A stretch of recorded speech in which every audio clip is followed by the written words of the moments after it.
Sports Radio 560 WQAM Miami Fort Lauderdale presents The Neil Rogers Show. To talk to Neil, call 567-0560 toll free for David Brower or pound 560 on your cell phone. The opinions of Neil, his guests, callers, or anyone else on the show do not necessarily reflect those of WQAM, Beasley Reed Acquisitions, or the Beasley Broadcast Group. Now, Neil Rogers on Sports Radio 560 QAM. M-O-N-D-A-Y-S-U-C-K-S. All right. Hey, this is Ben from Ben Master Bait and Tackle. Hey, if you're fishing for a good time, come see us. Feel free to stroke our poles. Give them a shake. Feel how hard these suckers are. That's right. The more you use your pole, the better it feels. Why, we have a fine selection of fashion-conscious corrective eyeglasses for those who use their poles a little too much. Know what I mean? Ben Master Bait and Tackle, where our ladies' department's world famous because our poles vibrate. Ladies, want to get that fishy smell off your hands? See Ben Master Bait and Tackle. Men, you after the big one? We got some big hookers for you, and they're cheap hookers, too. Why, we even got jailbait only 13 years old. Catfish think it's finger-licking good. Hey, and while you're out there on the boat, you might want to get off, because those mosquitoes will carry you away, if you know what I mean. Hey, if you're a master of your own domain, get a grip around your rod and stroke it on down to Ben Master Bait and Tackle. We're not hard to find, and once you come see us, you'll come again. Get a grip, come on down. We're not hard to be found. Ben Master Bait and Tackle, the best tackle around. 10:02 at 560 WQM. Happy Monday to you. So anyway, guess who cries a lot? I'll give you 5,000 guesses. It's in the paper, so it must be true. He cried, and he cried a lot. He probably still cries a lot all the way to the bank. I'll give you 4,000 guesses, and the first 3,900 and et cetera don't count. Let me give you a clue. We can't sing for crap. Enrique. You are a piece of crap. You really are. How could you say that? I was just what came to mind first. Don't know which side your bread is buttered on, mister. This is the Enrique Intensive radio station. Don't you understand that? Yeah. The ganze Meshpocha's in bed with Enrique, so to speak. You better cut the crap. And he was on CBS TV this morning, looking really like that, making those lisping sounds, like somebody we know can do very well. But at any rate, no, seriously, how could you say that? Much bigger than Enrique at the moment. Ricky, he cries a lot. It says, forget machismo. Latin pop star Ricky Martin lets his true feelings show in a new book, Ricky Martin, Red Hot and on the Rise. The Puerto Rican singing sensation recaps his career, which began with the teen group Menudo, and describes his openness about shedding tears. Unfortunately, the Menudo rule was that you had to leave the band once you reached 17, Martin says, in an excerpt published Sunday in the New York Post. My last concert was in Puerto Rico, my hometown. I am a man who cries, and I cried a lot, said Ricky Martin, boo-hoo. He cries a lot. That damn faggot. I can't stand him. Oh. Enrique Martin Morales, the singer, 27, had a similar reaction after the 1991 release of his debut solo album. This is Ricky Martin. The first time I heard my song on the radio, I cried. The next time he heard his song on the radio, I cried. In fact, you know something? Every time I hear any of his songs on the radio, I cry. How do you like that? Men do cry, he said. It's a very healthy habit. And it goes on and on. Oh, Jesus. I'm going to tell you something. He just makes my skin crawl. He just gets me very upset. In fact, they had a piece this morning on CBS this morning, which 10 other people beside me watch. And it was supposed to be about Enrique and about Bailamos and how he's going to be the next big crossover artist and so on. And they had that nitwit, that Jose Diaz-Balart interview him. And I discovered that Enrique, number one, speaks with a heavy accent, and number two, has a lot of runaway S's, but number three, it looks, except for that thing, boy, that mole has got to go. You know, Peggy Lee, she had a little mole, it was okay. But his mole is growing. Seriously, in fact, I think in another couple of weeks, Enrique's mole will be larger than his minuscule penis, from what he tells everybody. Seriously. And that's bad. When you got a mole on your face that's larger than your penis, you got serious problems. You know what I'm saying? I think you do. But anyway, so 2/3 of the piece was not on him anyway. It was on Ricky Martin and Jennifer Lopez, which I'm sure you don't mind Jennifer Lopez.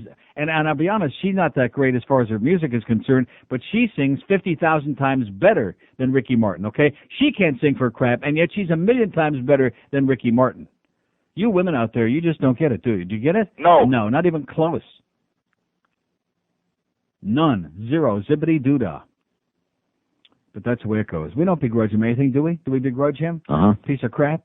He cries a lot.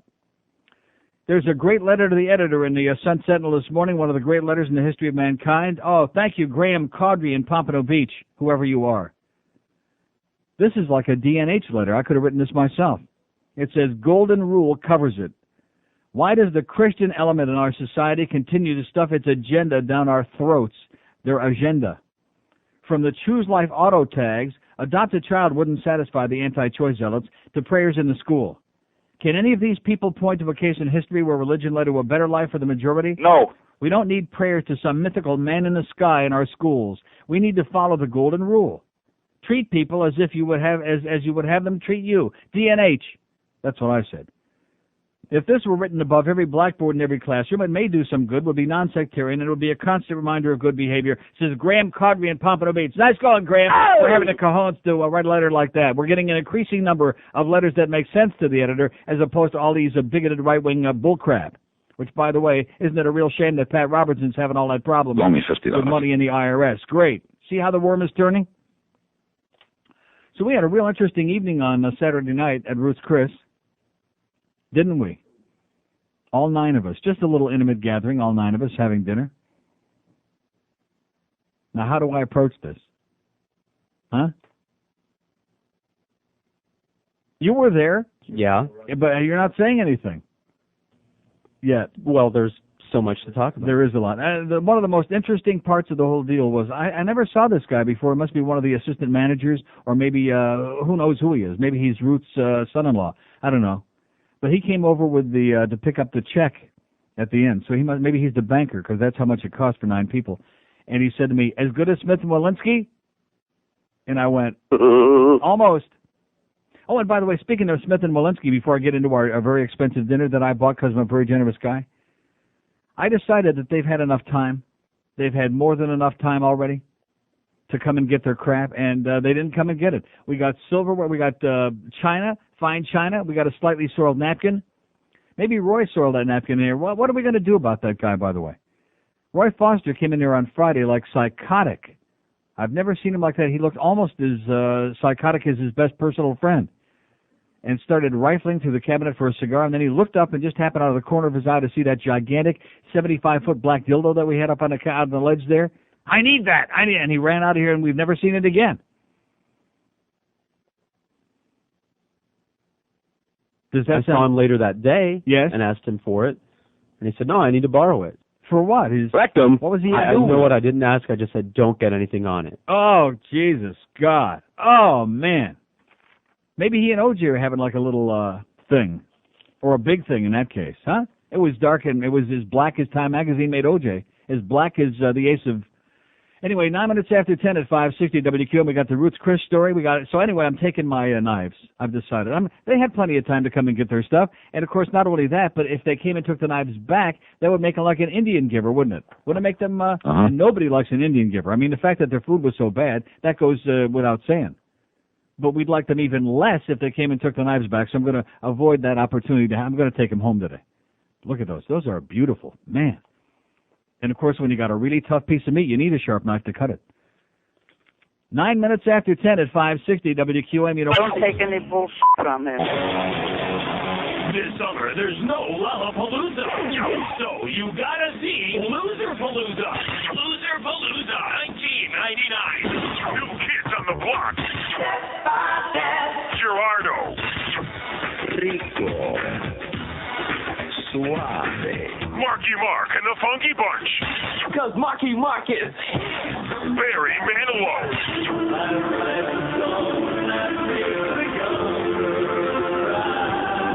And the guy from Milli Vanilli that hasn't killed himself yet.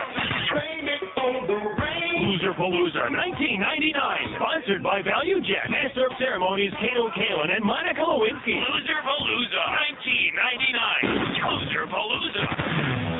10:14 at 560 WQM. So anyway, here's 9 of us sitting having dinner at Ruth's Chris on Saturday night. And it was pretty interesting because basically I would say that Joe Costello and his very lovely girlfriend, whose name is... Janina. Janina? See, now I understand why I forget. And JP and his very lovely girlfriend, Stephanie. Here are the 9 of us. But basically, it was George and his wife and daughter, and me and John. And the 5 of us were sitting there watching them and seeing what was going on with them. Do you know what I'm saying? No, really. It was like they were all on display to see what kind of behavior they would come up with. Now, you see, with Joe and, what's her name again? Janina. I mean, I'm sorry. It's just not an easy name. She's very nice. But the 2 of them are like fire and water. It's a great combination, those 2, because the sparks, you can tell. They're the Bickersons. Exactly. Both very opinionated, very strong in their ways and feelings and sentiments, and not budging an inch. I mean, not yielding any ground. And that's going to be a very volatile and fiery relationship. Make no mistake about that. Am I right? I think you're right. Now, I'm a little bit taken aback, though, by the fact that Stephanie, who has very large, firm, I don't want to say, would that be bad if I said she had large breasts? No, I didn't say teeth. Jesus Christ. I said breasts. That wouldn't be bad. She's got very full, firm, large Jewish breasts. But at any rate, she didn't like Joe, which I thought was very interesting, hated him like poison. Would that be an exaggeration to say? No. No. Well, I already told him that. You don't have to worry about it. Hated him. And and we were discussing this morning, George and I were like examining, psychoanalyzing that reason.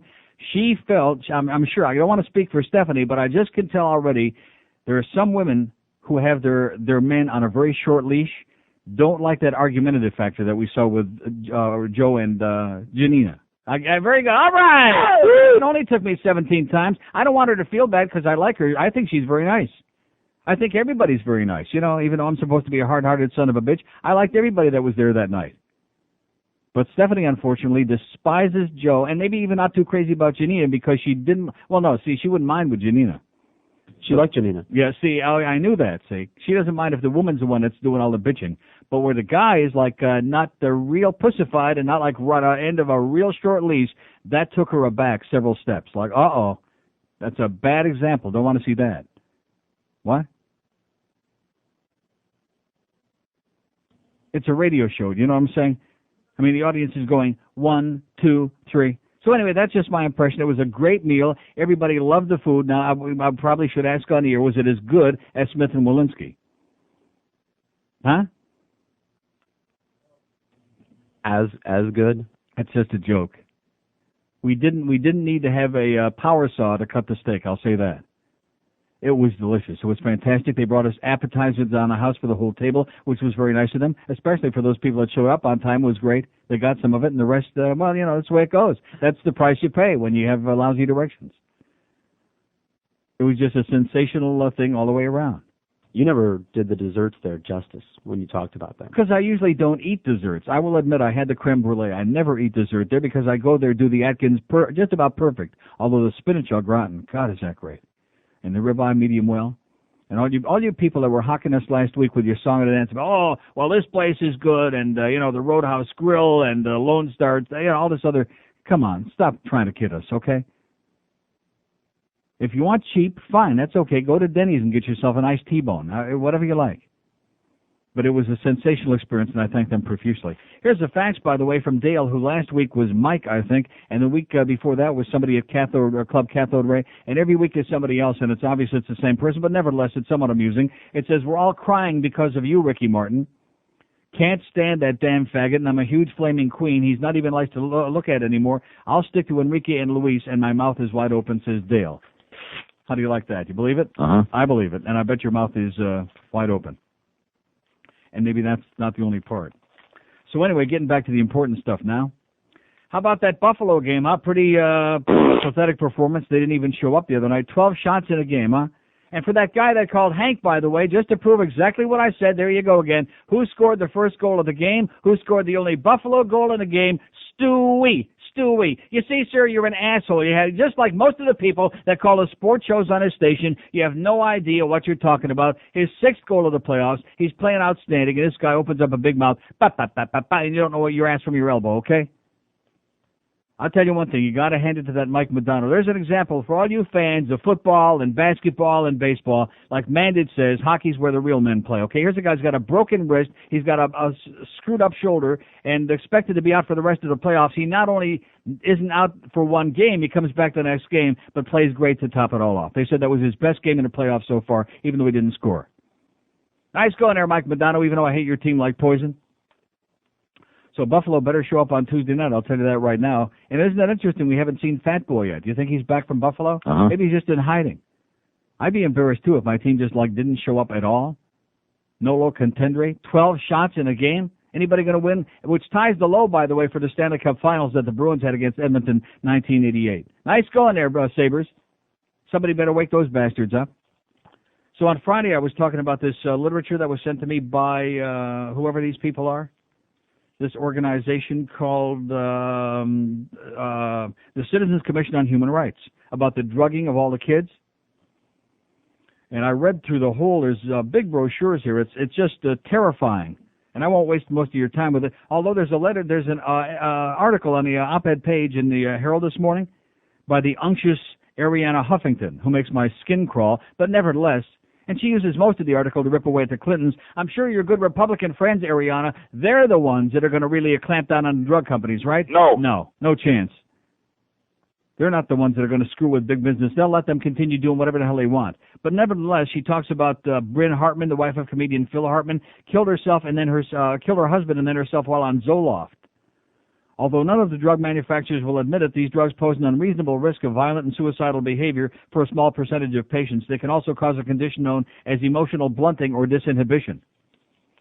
In addition to which, just one short thing I wanted to read here. First of all, this attention deficit disorder, there is no such thing. I know that. There is no such thing. Tell them that. Yeah, there's no such thing as attention deficit disorder. It's something that's been made up. I thought that was all adolescent boys. With more than 4 million American children alone fraudulently labeled as having ADHD, we're allowing psychiatrists to create a generation of drug addicts. Ritalin's manufacturer admits it's a drug of dependency, another way of saying that it's a drug of addiction. In the U.S., production of Ritalin increased by 665% between 1985 and 1995, with a 500% increase since 1990. In some classrooms, up to 20% of the students are taking the drug. How do you like that? A further 909,000 children and adolescents between the ages of 6 and 18 are on antidepressant drugs such as SSRIs already on the market. Wait till you hear this. This one you will fall off the chair. Hang on tight. Already on the market is peppermint-flavored Prozac as an added incentive for children. Peppermint-flavored Prozac! All right! And we can get that where? Yeah. Right outside, right across the street at Little Jamaica Town. Right with your weed. Yeah, man. Yeah, they throw in one free tablet with every lid. Peppermint-flavored Prozac. But you know something? See, these people don't understand because it's a drug-led society. The American public's been brainwashed, number one, to believe in the medical establishment, to believe in their doctors, most of whom don't know their ass from my elbow. And secondly, to everything they take a pill for. You're fat? Here you go. Here's a miracle pill. It's going to make you skinny. Your kid is bouncing off the wall? Here you go. Put him on Ritalin and Prozac. It'll make him like real calm and normal. And then the rest of this book, which I won't waste the time to read, although it looks like maybe I will. What the hell did I just do with it? It's got just pages and pages and pages documenting all these grotesque crimes done by all these, like in Littleton, for example. There was one. Oh, here it is. Dozens of them. By kids on Ritalin and Prozac and all these other so-called psychotropic drugs, Xanax, Valium, Thorazine, Haldol, and all these other wonderful things. Oh, no, let's start, banning video games, and let's start clamping down, make sure that kids under 17 can't see those R-rated movies, and let's start screwing around with the television programming, and let's make sure that you can't say this and you don't do that. Just your typical American government Band-Aid approach as opposed to looking at the real thing. And, of course, they don't want to mess with this because this involves big money. They don't want to screw around with the drug manufacturers because all these people, Pfizer and all these others, they're on the stock market, so it involves the whole economy. See, in America, your health doesn't mean crap, okay? I want you to understand that right now. Your health means nothing. It's only the money of the people who are dealing with your health, supposedly, or who are taking advantage of your lack of health. That's what's important. Because the economy far supersedes any other interest in an effing America. Because that's the American effing way. And so if you want to believe that, going and watching video games, it's just insane. On the face of it, you have to be out of your mind. You have to be a lunatic to believe that by watching phony violence, that inspires people to go out and kill somebody. As if they don't know the difference. But when they start taking these drugs that, like it says, take away their inhibitions and make them violent, including a lot of, it goes on if you read the literature, people that have never been violent before, ever, turn violent. And then when they take them off the drugs that they become dependent on, then they really freak out. So I won't waste your time in reading all this literature here, but it's fascinating stuff. It's scary stuff, and that's the American effing way. That's why kids are out of their minds. But be that as it may. Then we have an editorial, finally, in the Sun Sentinel, long overdue. And I won't waste your time either with this.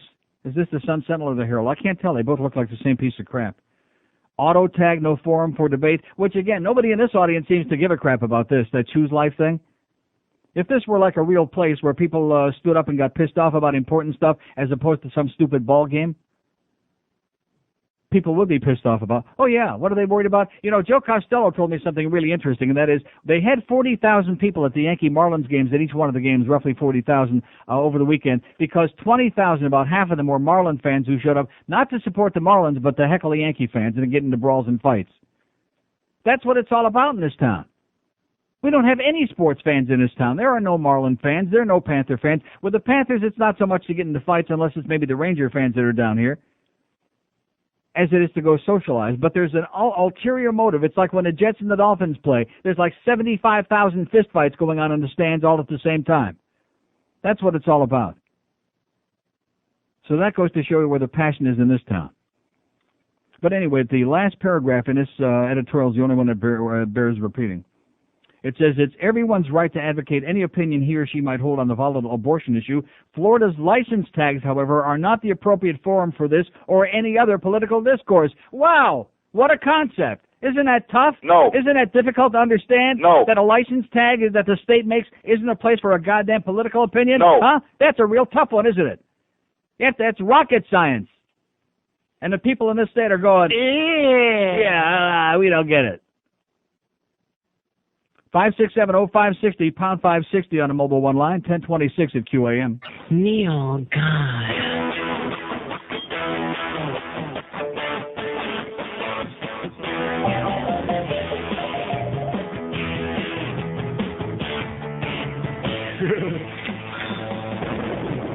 When the bombs explode over every U.S. town, righteous on spills tombstones. Many was as red as a monkey's ass, and his brain was in his bones. Clinton thought it was a game, selling secrets to get fame. We are all the Bill Clinton. Well, you're talking about China dough. Whoa, whoa, China dough.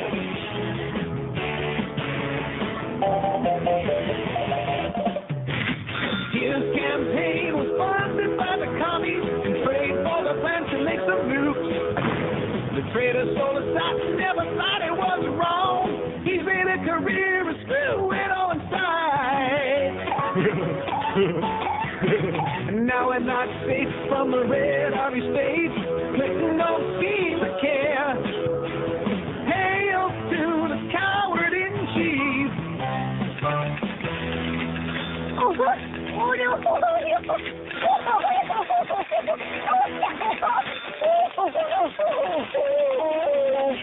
Talking about the China dough. Whoa,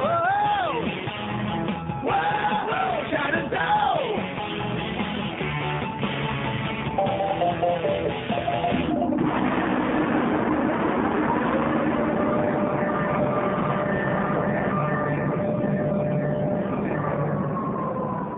Wow, you're not going to believe this. You know, this stuff that I just have been reading about, and believe me, I'm not changing my opinion on it, but guess who printed this?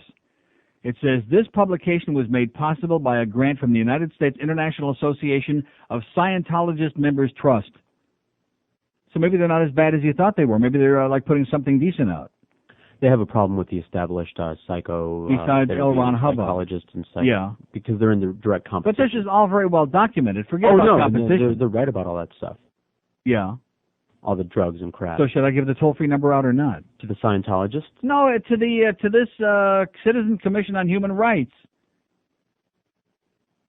which is probably run by them, or should I not? Since you have this big beef with them, which I share, by the way, 10 times fooled, huh? up to you. Well, no, it's called Psychiatry, Betraying and Drugging Children for Profit. But I just happen to, I want to see who put this out, which I didn't bother reading in the first place because it's way down there on the bottom of the page for obvious reasons because they don't want us to realize that. Go ahead and give it up, but mention that, holding onto 2 electrodes while somebody asks you some questions isn't a good alternative either. How about propping your eyes open with toothpicks? That works. That worked good. Worked for me. Yeah, worked in Clockwork Orange real well. 1-800-869-2247 in Los Angeles, by the way. 1-800-869-2247. Well, you can read it and decide for yourself, okay? But it's very well documented in here. Psychiatry and the Creation of Senseless Violence by Bruce Wiseman. Wiseman. He don't sound like no Scientologist to me. You know what I'm saying? Oi! I won't waste the time, although look at the tremendous amount of call we're getting here today. We already have one. It's only 10:33. 567-0560. I know it's Monday, but this is unbelievable. And pound 560 on the mobile one line. The cat's got their tongue today, baby. Here's a mobile in Coral Springs. Mobile in Coral Springs. Hello. Yeah, I wish you hadn't put that. Well, you put the number out, so what the hell? But it is a front for the Scientologists. Yeah, I just said that. Okay. But that doesn't invalidate what they wrote in here. It's all documented very well. Well, yeah, it's true, but I hate to. I know, so do I. But you know something? If somebody brings some good information forward, just because it's a group that you don't like, that doesn't mean you hide it under the under the rug or ignore it. Yeah, that's absolutely true. But I hate to give them free publicity for their scientific. I thought I was the one that was doing it. For their scientific analysis of analyzation, yeah. Analyzation, Well, maybe John Travolta took too many of those drugs. Oh, I can't even watch one of his movies anymore, knowing where the money goes. Right. I can't watch him even if I don't know where the money goes. It makes me sick. And I already know they put mayonnaise on their fries in Amsterdam, so I don't need to see that piece of crap again. Yeah, well, don't get into a big fight with them either, because then they'll just... I leave that to George. George is the one, who's got a... They are just the worst. See, first of all, George is an illegal alien, so they can't trace him anyway. They can't document him. He's an undocumented greaseball. I mean, they try and sound so nice and so helpful, and, and they're just a bunch of... Well, let's not waste our time with them. Okay.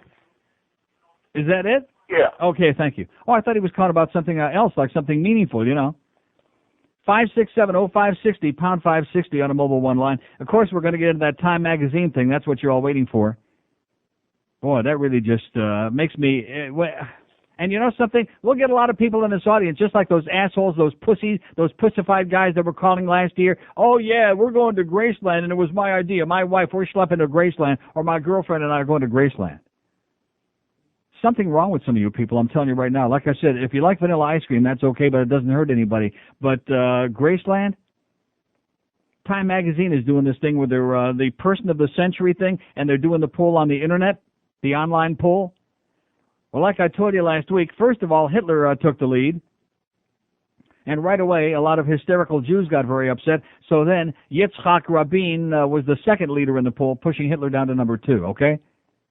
Now, you see the transition here? First it was Hitler. This, again, is the person of the century. Not the best person of the century, but the person who had the greatest impact on the 20th century. Which certainly Hitler would have to be one of the leading 3 or 4 candidates, no matter how you liked his mustache. Or his meat tenderizer.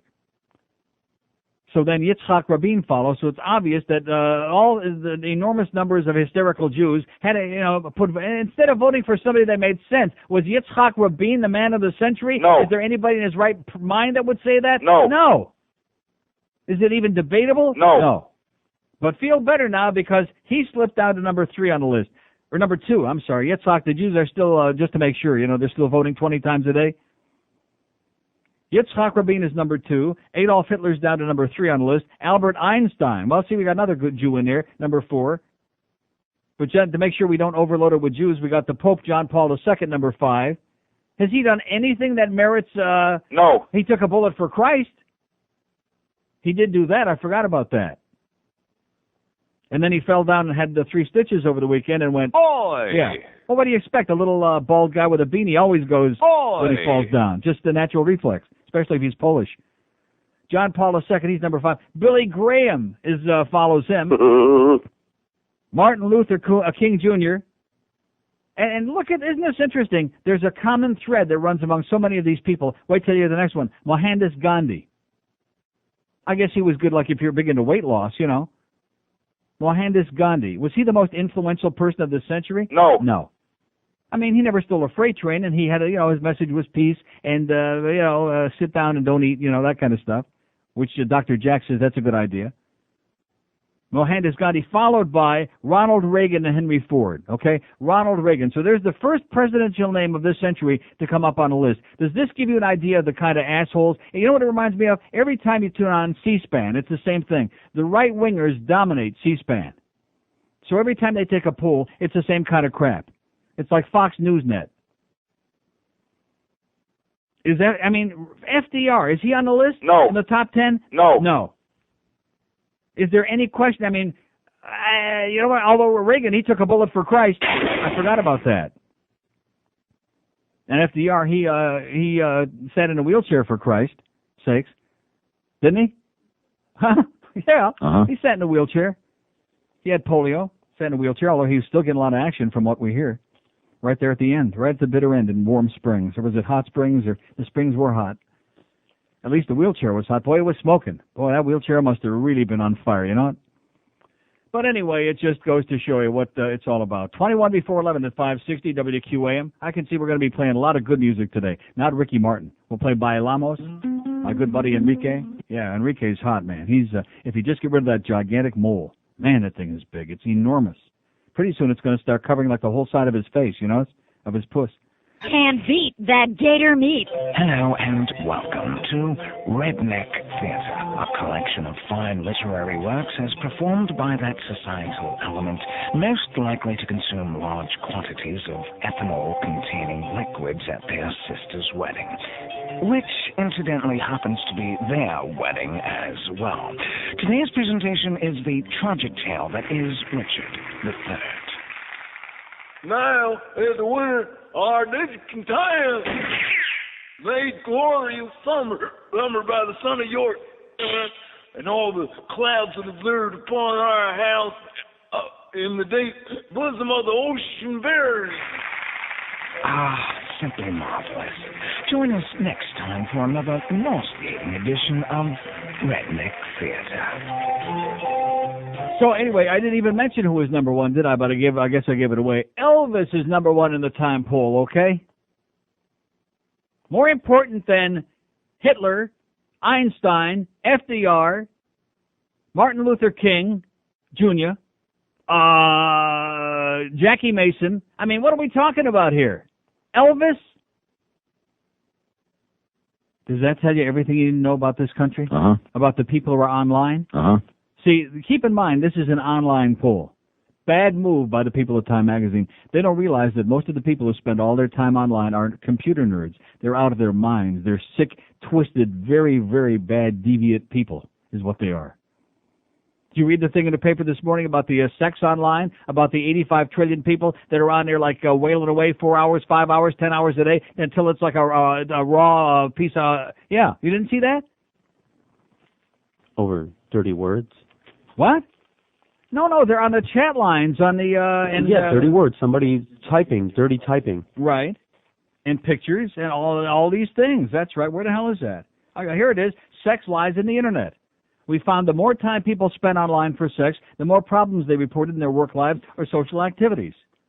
Now, here's this one guy. It says James. He stumbled out of the university, like many of his chat pals nationwide, James stumbled onto the universe of online sex with the most innocent of intentions. Lonely and bored at work one day, the 37-year-old analyst began clicking the mouse. He was clicking his mouse. That's always a bad idea, folks. You start clicking your mouse, and all of a sudden you start getting real psychotic, and discovered the Yahoo cosmos of personal ads.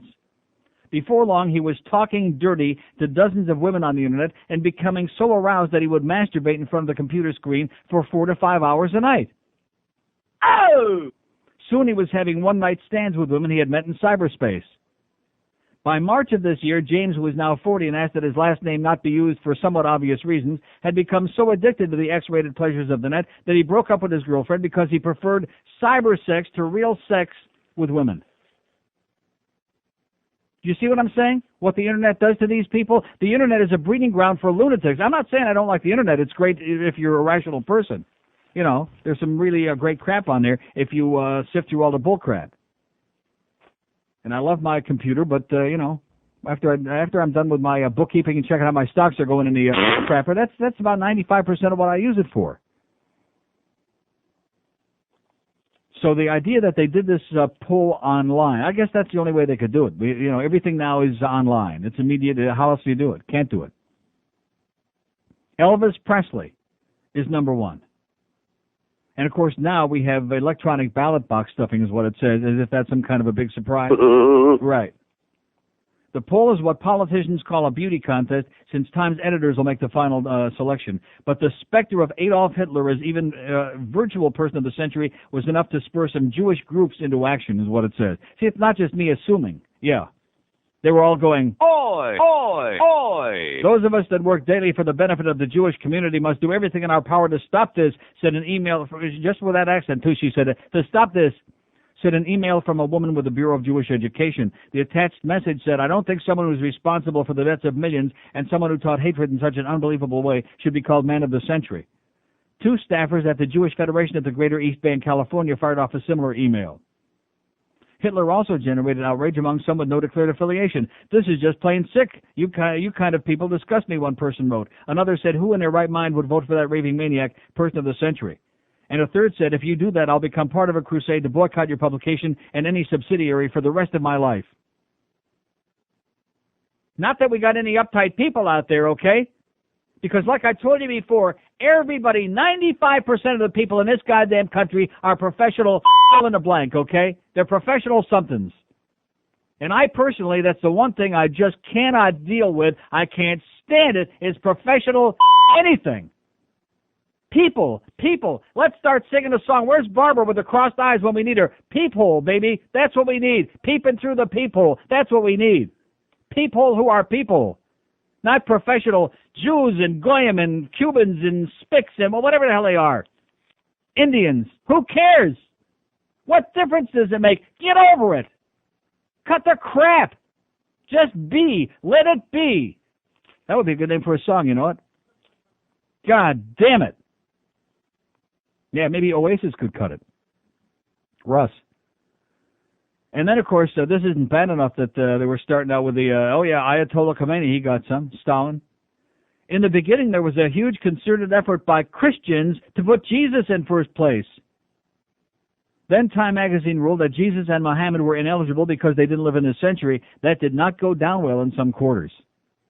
"I think it is rather irresponsible to take Jesus Christ out of the poll," one woman wrote. "If it was your intent to offend millions of Christian people, then your goal has been accomplished," another woman said. "I will never buy another one of your goddamn magazines or anything associated with your god-freaking-damn company." Well, I put that in there. "To think you do not believe Jesus is a real man, I will pray for you," a third woman said.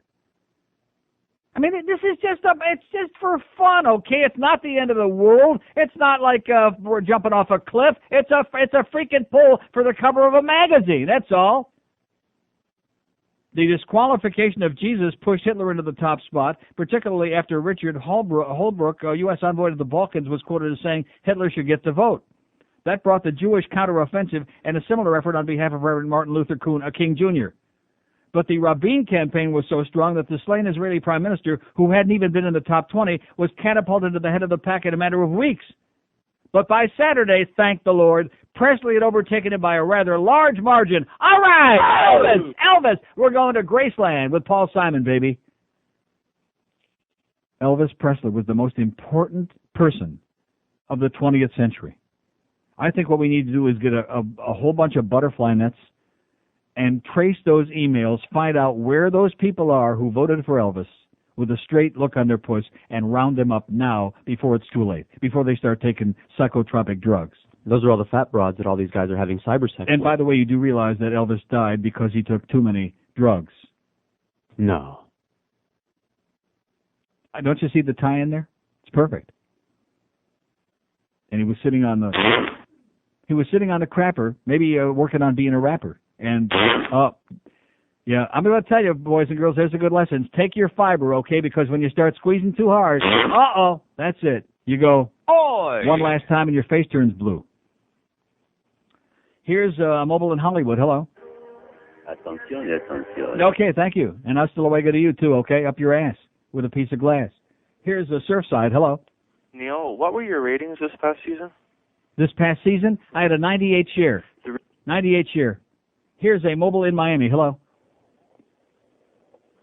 Mobile in Miami.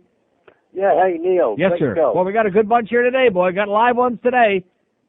Hey, Neil, does Lennon or Karl Marx appear on this poll anywhere? It doesn't have the whole 100 here, okay? So it just, let's see. It's after and before. The next 10 is John Lennon, Mother Teresa, Weinstein Churchill, Madonna, Bill Gates, Nelson Mandela, Pope Paul VI, Saddam Hussein, Princess Diana, and Thomas Edison. Princess Diana, how do you like that, huh?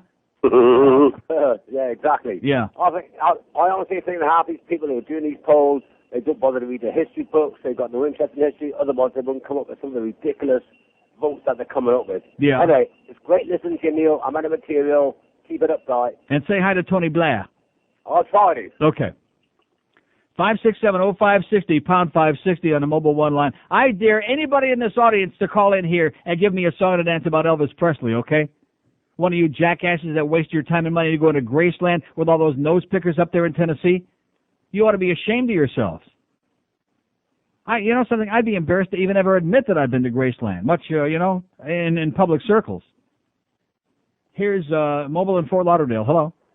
Hello, Neil. Yes, sir. Do they, by any chance, have Karl Marx?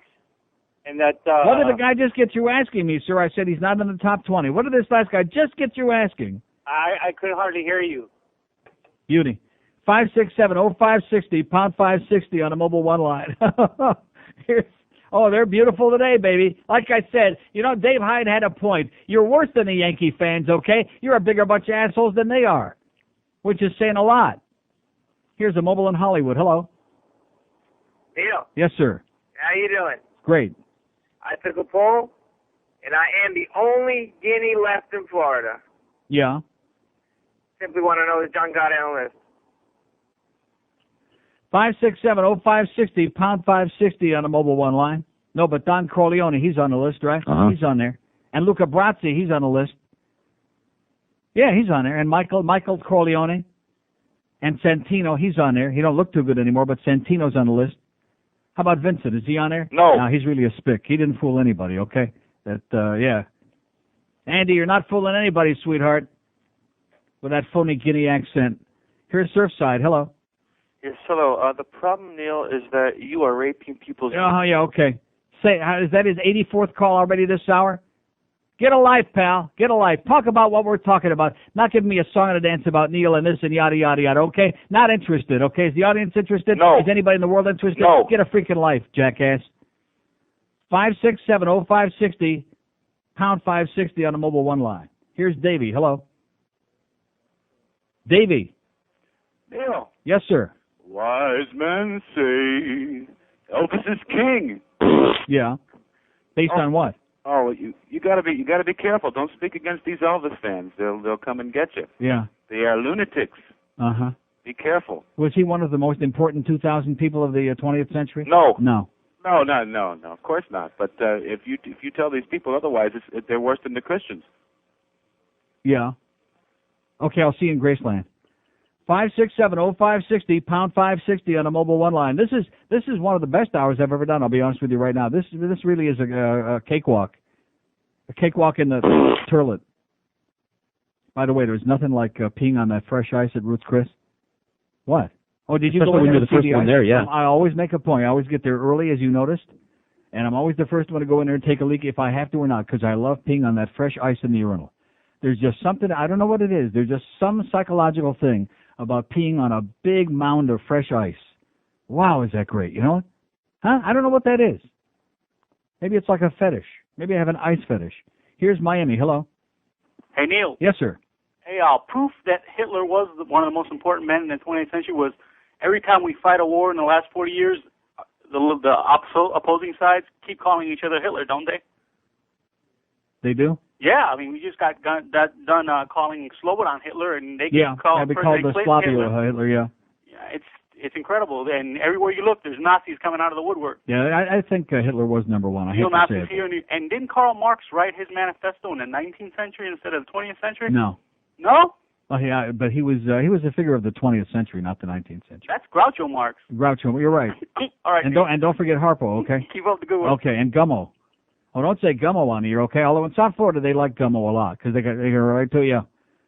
He was probably the most famous of the Marx Brothers in Florida, was Gummo. 567-0560, pound 560 on the Mobile One line. And how come Groucho Marx ain't on the list? I think this guy had a good point. Forget about screw Karl Marx. What about Groucho Marx? At least he made us laugh. He was influential. He was more influential in my life than, some of these other assholes, like the Pope and Billy Graham. I mean, see, the religious nuts, they get in there, they got to stick all this stuff in there, again, because they can't leave everybody else alone. Nobody gives a flying crap about Billy Graham, okay? Ask Charles Templeton, who wrote that book, Farewell to God. He'll tell you. He'll give you the inside. He'll give you the skinny on Billy. Bunch of crap. And if all these religious people are having such tremendous influence, then how come the world is a goddamn slaughterhouse, one might ask? That's a good question, right? Nobody's got the answer for that. The Pope. I mean, give me a break. The frickin' Pope and Ronald Reagan, for Christ's sakes. Ronald frickin' Reagan? Jesus Christ. Next, they'll be putting that goddamn Ronnie Reagan wannabe Margaret Thatcher on the list. That constipated bitch. Well, she didn't used to have that problem. It was just too much spotted dick. Here's Fort Lauderdale. Hello. Neil, did you see who else was in the top 10? I just got through reading the list. Yeah, number 9 was Dennis Rodman. Okay, great. 567-0560, pound 560 on the Mobile One line. How come we got the sports nerds calling us today, huh?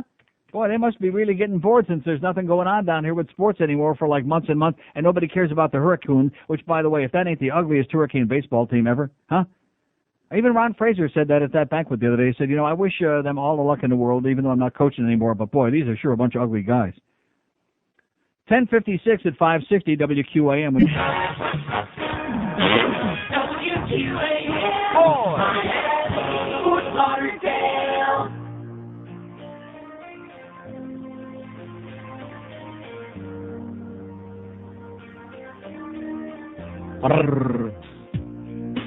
Tell me that you love my eyes, but I know that you keep on checking out my eyes. Don't blame you 'cause I'm very cute. Check out my breath, they're poking on my lips at you.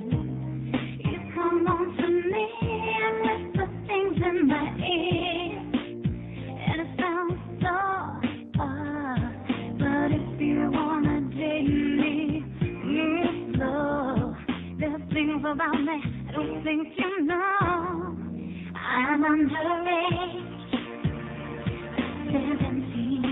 You should be scared of me, 'cause you could go to jail if you sleep with me. Boy! If I scream, you'll end up presenting. She looks 25, but she's just 13. Perfect teeth, I bet my lips are sweet. Daddy called the cops last night. My breasts are perfect to see, because I've had surgery. None of my skirts reach my knees, and my butt just hangs right out of my shorts. She's underage. She okay. She's just 25. You should be scared of her. Scared of me? Rolling Stones brand made her look dynamite. All right. Put aside, she's looking mighty fine. She looks 25, but she's just a teen. Oh, I will say this, at least Jennifer Lopez isn't underage, is she? How old is she? Like 22? Older. She's legal. Oh, yeah, she's definitely legal by any standards. And from the neck down, not too bad. Huh? She's okay. But she can't sing her way out of a paper sack, unlike Britney, who can sing her way in a paper sack. Not out of a paper, but, if she's singing into a paper sack, not too bad. So anyway, here's the bio of the Marx Brothers. Did you know the real names of the Marx Brothers? Chico was Leonard. Harpo was Adolf. Boy! Groucho was Julius. Gummo was Milton, and Zeppo was Herbert. How do you like that? We learned something today, but stop sending me these stupid biographies, okay, and wasting our fax paper, you idiot. 567-0560, and by the way, is this it's the person of the century. Have you noticed there are no women on the list? That's why I stopped myself when I said the man of the century. The Time magazine thing is the person of the century, no women on there. Except we have to go all the way down to number 12, Mother Teresa. Mother Teresa was the most important woman of the 20th century? No. That wrinkled up little shriveled little bitch that was running around the world, schlepping around, telling people to overpopulate, and all these other horrible messages she was sending out just like the Pope? Madonna. Oh, jeez. Oh! I read that, but you know something? Right after Winston Churchill, right between Winston Churchill and Bill Gates is frickin' Madonna. Okay? Number, let's see, 11, 12, 13. Number 14, just ahead of Nelson Mandela, Pope Paul VI, which, by the way, he's not feeling too good, Saddam Hussein, Princess Diana, I'll get back to you, Diana, and Thomas Edison. So I want you to stop and think about this, okay? In the mentality of the nerds out there in this country, Elvis Presley and Madonna were more influential in the 20th century than Henry Ford and Thomas Edison and Albert Einstein and Franklin Roosevelt, who, by the way, can't crack the top 20. I'm going to tell you, you wonder why this is a country people walking around going like that? Huh? You wonder why we got millions of people who that's all they know. Their whole IQ is that's it. Jesus Christ. Madonna? I'm going to puke my lunch out and I haven't even had it yet. That's pathetic. Here's a mobile in Miami. Hello? Neil. Yes, sir. Maricon. Yeah, and back to you. Okay, thanks for your brilliant call, sir. Terminal. And by the way, I think it's Ileana Ross-Layton and myself, or at least Jorge Moscanosa.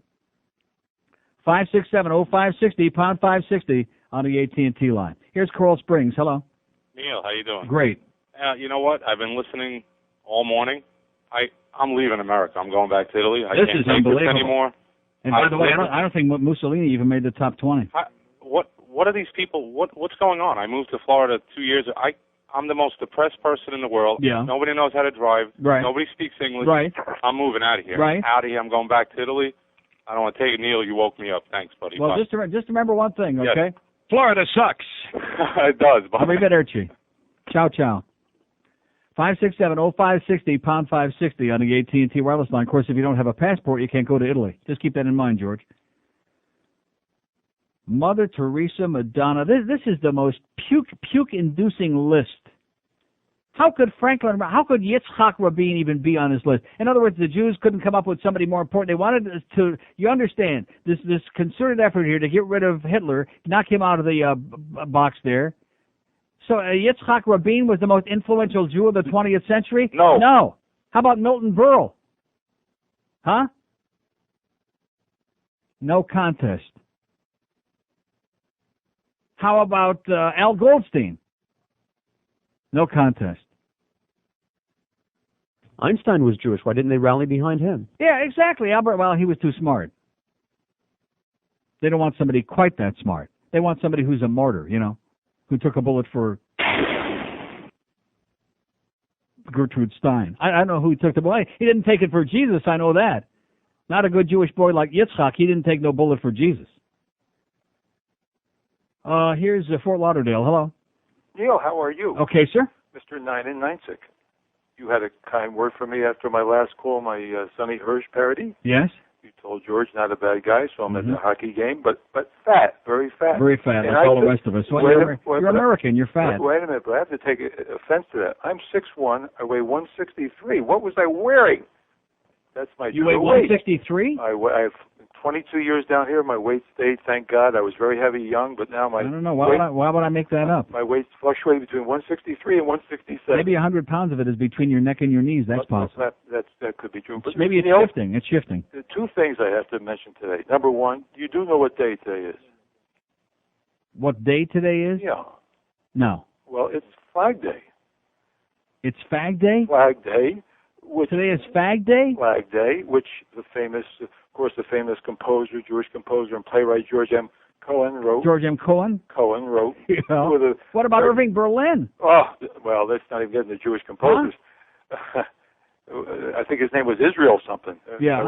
And what about George and Ira Gershwin? Two more Jews. All of them. Certainly more influential than Yitzhak Rabin. And who the hell can say Yitzhak anyway? All of them. But I also had something in the fact that, if George M. Cohen was alive today and being Flag Day, he would have certainly changed his lyrics and he would have probably dedicated the song to you. Of course, he would have probably said, Neil, You're a grand old fag. You're no limp wrist, old bag. And forever in truth may you rave. You're the emblem of the city we love, the home of the sick and depraved. Oh! For Neil, our hearts beat true. Radio's #1 rated Jew. Oy! Always ready to boast or brag. Yeah. But should Neil's top ratings gay in dread, they'll say goodbye, Neil, you old douchebag. All right. Happy Flag Day. And Zygazon. Okay, today is Fag Day. How do you like that? No wonder they're talking about Ricky Martin so much this morning on CBS. Open line in somewhere, and we're doing the Man of the Year. How come we don't have any women in the top goddamn 10? Okay, that's not that I can think of any. How about Golda Meir? Wasn't Golda Meir like more significant than Yitzhak Rabin? Is there any doubt? Huh? Uh-huh. Yes. Believe me when I tell you. You know who she reminded me of? Molly Goldberg. You ever see a Molly Goldberg together with Golda Meir? No, same person.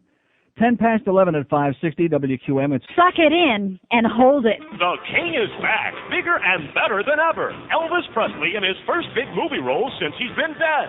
Elvis of Arabia. Elvis, I don't believe this true. Yes, it's a completely new Elvis movie with the same old Elvis movie touches. 17 unforgettable babes and 18 forgettable songs, including Teddy Bear, Don't Be Cool, Dying in the Chapel, Blue Suede Burial Shoes, You Ain't Nothing But a Pallbearer, and more. Yes, see Elvis in his stiffest performance yet. He's bigger, better, and deader than ever. Elvis of Arabia, playing at a theater, drive-in, or mortuary near you. Thank you. Thank you. Good night. God bless. Yeah, you're welcome. Okay, so I look at this. The more I examine this, the more I dissect it. Not only is Elvis #1, but number 11 is John Lennon, and number 14 is Madonna, and down there number 19 is Princess Diana. So you have all these pop culture figures on there. Okay, people that have nothing to do with history, nothing to do with anything important. People who are like assholes, meaningless, insignificant. Which I guess goes to show the kind of people who are surfing the net. You know, why don't we get like a toll-free number? Why didn't Time Magazine do it that way? Huh? Wouldn't that have made a hell of a lot more sense to do it that way? Or even have a payphone number, which would discourage people from doing it like 75 million times, which it admits in the article that people are already doing that. And it says in here that there's nothing to stop you from voting early and often, but Time Magazine draws the line at robotic programs such as the pro-Microsoft one that was launched to vote hundreds of times for company chairman Bill Gates. Time has retaliated by deleting those votes. Such programs slow down the website and locking out anybody who employs one. Gates also has been trashed online by Apple fans who prefer Steve Jobs. Of course, most people prefer his brother, Blow. But anyway, 567-0560, pound 560 on the AT&T wireless line. Elvis and Madonna and John Lennon, a country filled with vacuous brains, baby. People walking around, looking each other at the eye and going like that. Well, that was close to that. It was on the same letter anyway. Here's Miami Lakes. Hello. Neil, I want to ask you. You were mentioning before this weekend you went to dinner and one of the girls had lovely breasts. Yes. And then you said teats. And I heard Howard... I didn't say teats. Excuse me? Oh, you mean Friday I said that. Oh, I didn't say teats today. I said that Friday. Oh, okay. You said it Friday. Today Howard was having a problem with that word. But how come Jim Mandich could say... Because he's a sports guy. Sports guys can say tits. But if you like... He says it all the time. Right. Look at the girl with those big, fat, sloppy tits over there. Right. I can't believe... Why does he get away with that? Because he's a sports guy. I just told you that. It's a locker room thing. The FCC has decided that if you're a jock, if you have the mentality of a jock, that you can say all these things because it's part of your vocabulary. Oh. But the rest of us have to be a little more suitable. We have to say that. Oh, all right. That makes sense. Okay? Bye-bye. Okay. And don't say tits on the show again, okay, sir? 567-0560, pound 560 on the AT&T wireless line. Here's Margaret. Hello. Hi, Neil. How you doing? Great. For all those people who think Madonna and those people are so great, let them go through a day without having Madonna touch your lives. No big problem. Yeah. But I think if you go through a day without having Edison in your life, you're not going to do anything. Exactly. You're going to be bumbling around in the dark. You're going to be not listening to radio and records. And that's right. Motion pictures. Motion pictures, Yeah, I mean- which George Eastman stole all his patents from him, yes. He gets my vote for number one. Thomas Edison, he's sure right up there. He should be in the top 5. I'll tell you that right now. Absolutely. Okay, God bless you, sir. There's a man with a brain, okay? That's the problem. We got no brains in this goddamn country. Yeah. I'll give you the top 5 right now, okay? FDR number 1, Hitler number 2, Thomas Edison number 3, Einstein number 4, and me number 5. Now, who number 5? But once you get past the top 4, who could it be? Henry Ford. Henry Ford number 5. Excellent. There you go. That's our list on this intellectual show for the top 5 people of the century. Not Jesus, not Muhammad, not Mohandas Gandhi, not Yitzhak Rabin or anybody else with a in his name. Ooh, oh, look at that. Look at that. Do you see that? Look at that. I am going to puke. Well, We are only, puking. only a little tiny bit of it, okay? So there's a little lunger there, okay? Just a tiny one. I had to show the evidence. I don't want to make it up. Oh. Well, that's why Jews are always coughing up phlegm. You hear the old man always like that. It's a lifelong habit. And, of course, when you eat too much deli, I'm telling you, man, there's always got to be some Jew on the list with a, and then, oh, here, want to see another one? 567-0560, pound 560 on the AT&T wireless line. Here's Miami, what is it? Miami and Deerfield Beach? What does that mean? Deerfield Beach. Hello? Hello? Yes, sir. How are you? I'm from Miami. 2 things. Are you in Deerfield Beach? No. Oh, okay. I don't know where that Well, came from. you're on your way there. Hey, that's You it. just don't know yet. I'm never going there. Hey, 2 things. One of life's greatest little pleasures is pissing in the urinal with fresh ice. Right. Oh, Go I down love to it. Sun Cruz Casino. They have Oh, that they there, do it too? Yeah. Maybe let's find out the places where they have fresh ice in the urinal, where you can, like, all the great restaurants and That's places. it. The only place you can eat. They I have that a urinal. fresh ice leaking fetish. Yeah. And one of the worst things is pissing in when it's not so fresh. Right. Oh. But that's another story. Oh. Most influential Jew. What about Oppenheimer? I mean, he created Right. the bomb. Robert Oppenheimer, crazy Jew, right. Yeah, I mean, that's not too bad. He still feels bad about it. Yeah, he does, but Mhm. that's a shame. It's out there. All right, Neil. Thanks for the good news. Yeah, take care. 567-0560, your votes for the person of the century. Let's do this for the next, all summer long. Let's do this. That's what I say, huh? Sure beats those stupid calls about ball games. A very young Hurricane team. Get out of here already. Get a life, you idiots. They're throwing their mouse pads at the game on Friday. What a bunch of, animals. What a bunch of idiots. I'm telling you, wait till they have hot air balloon night. That's going to be good.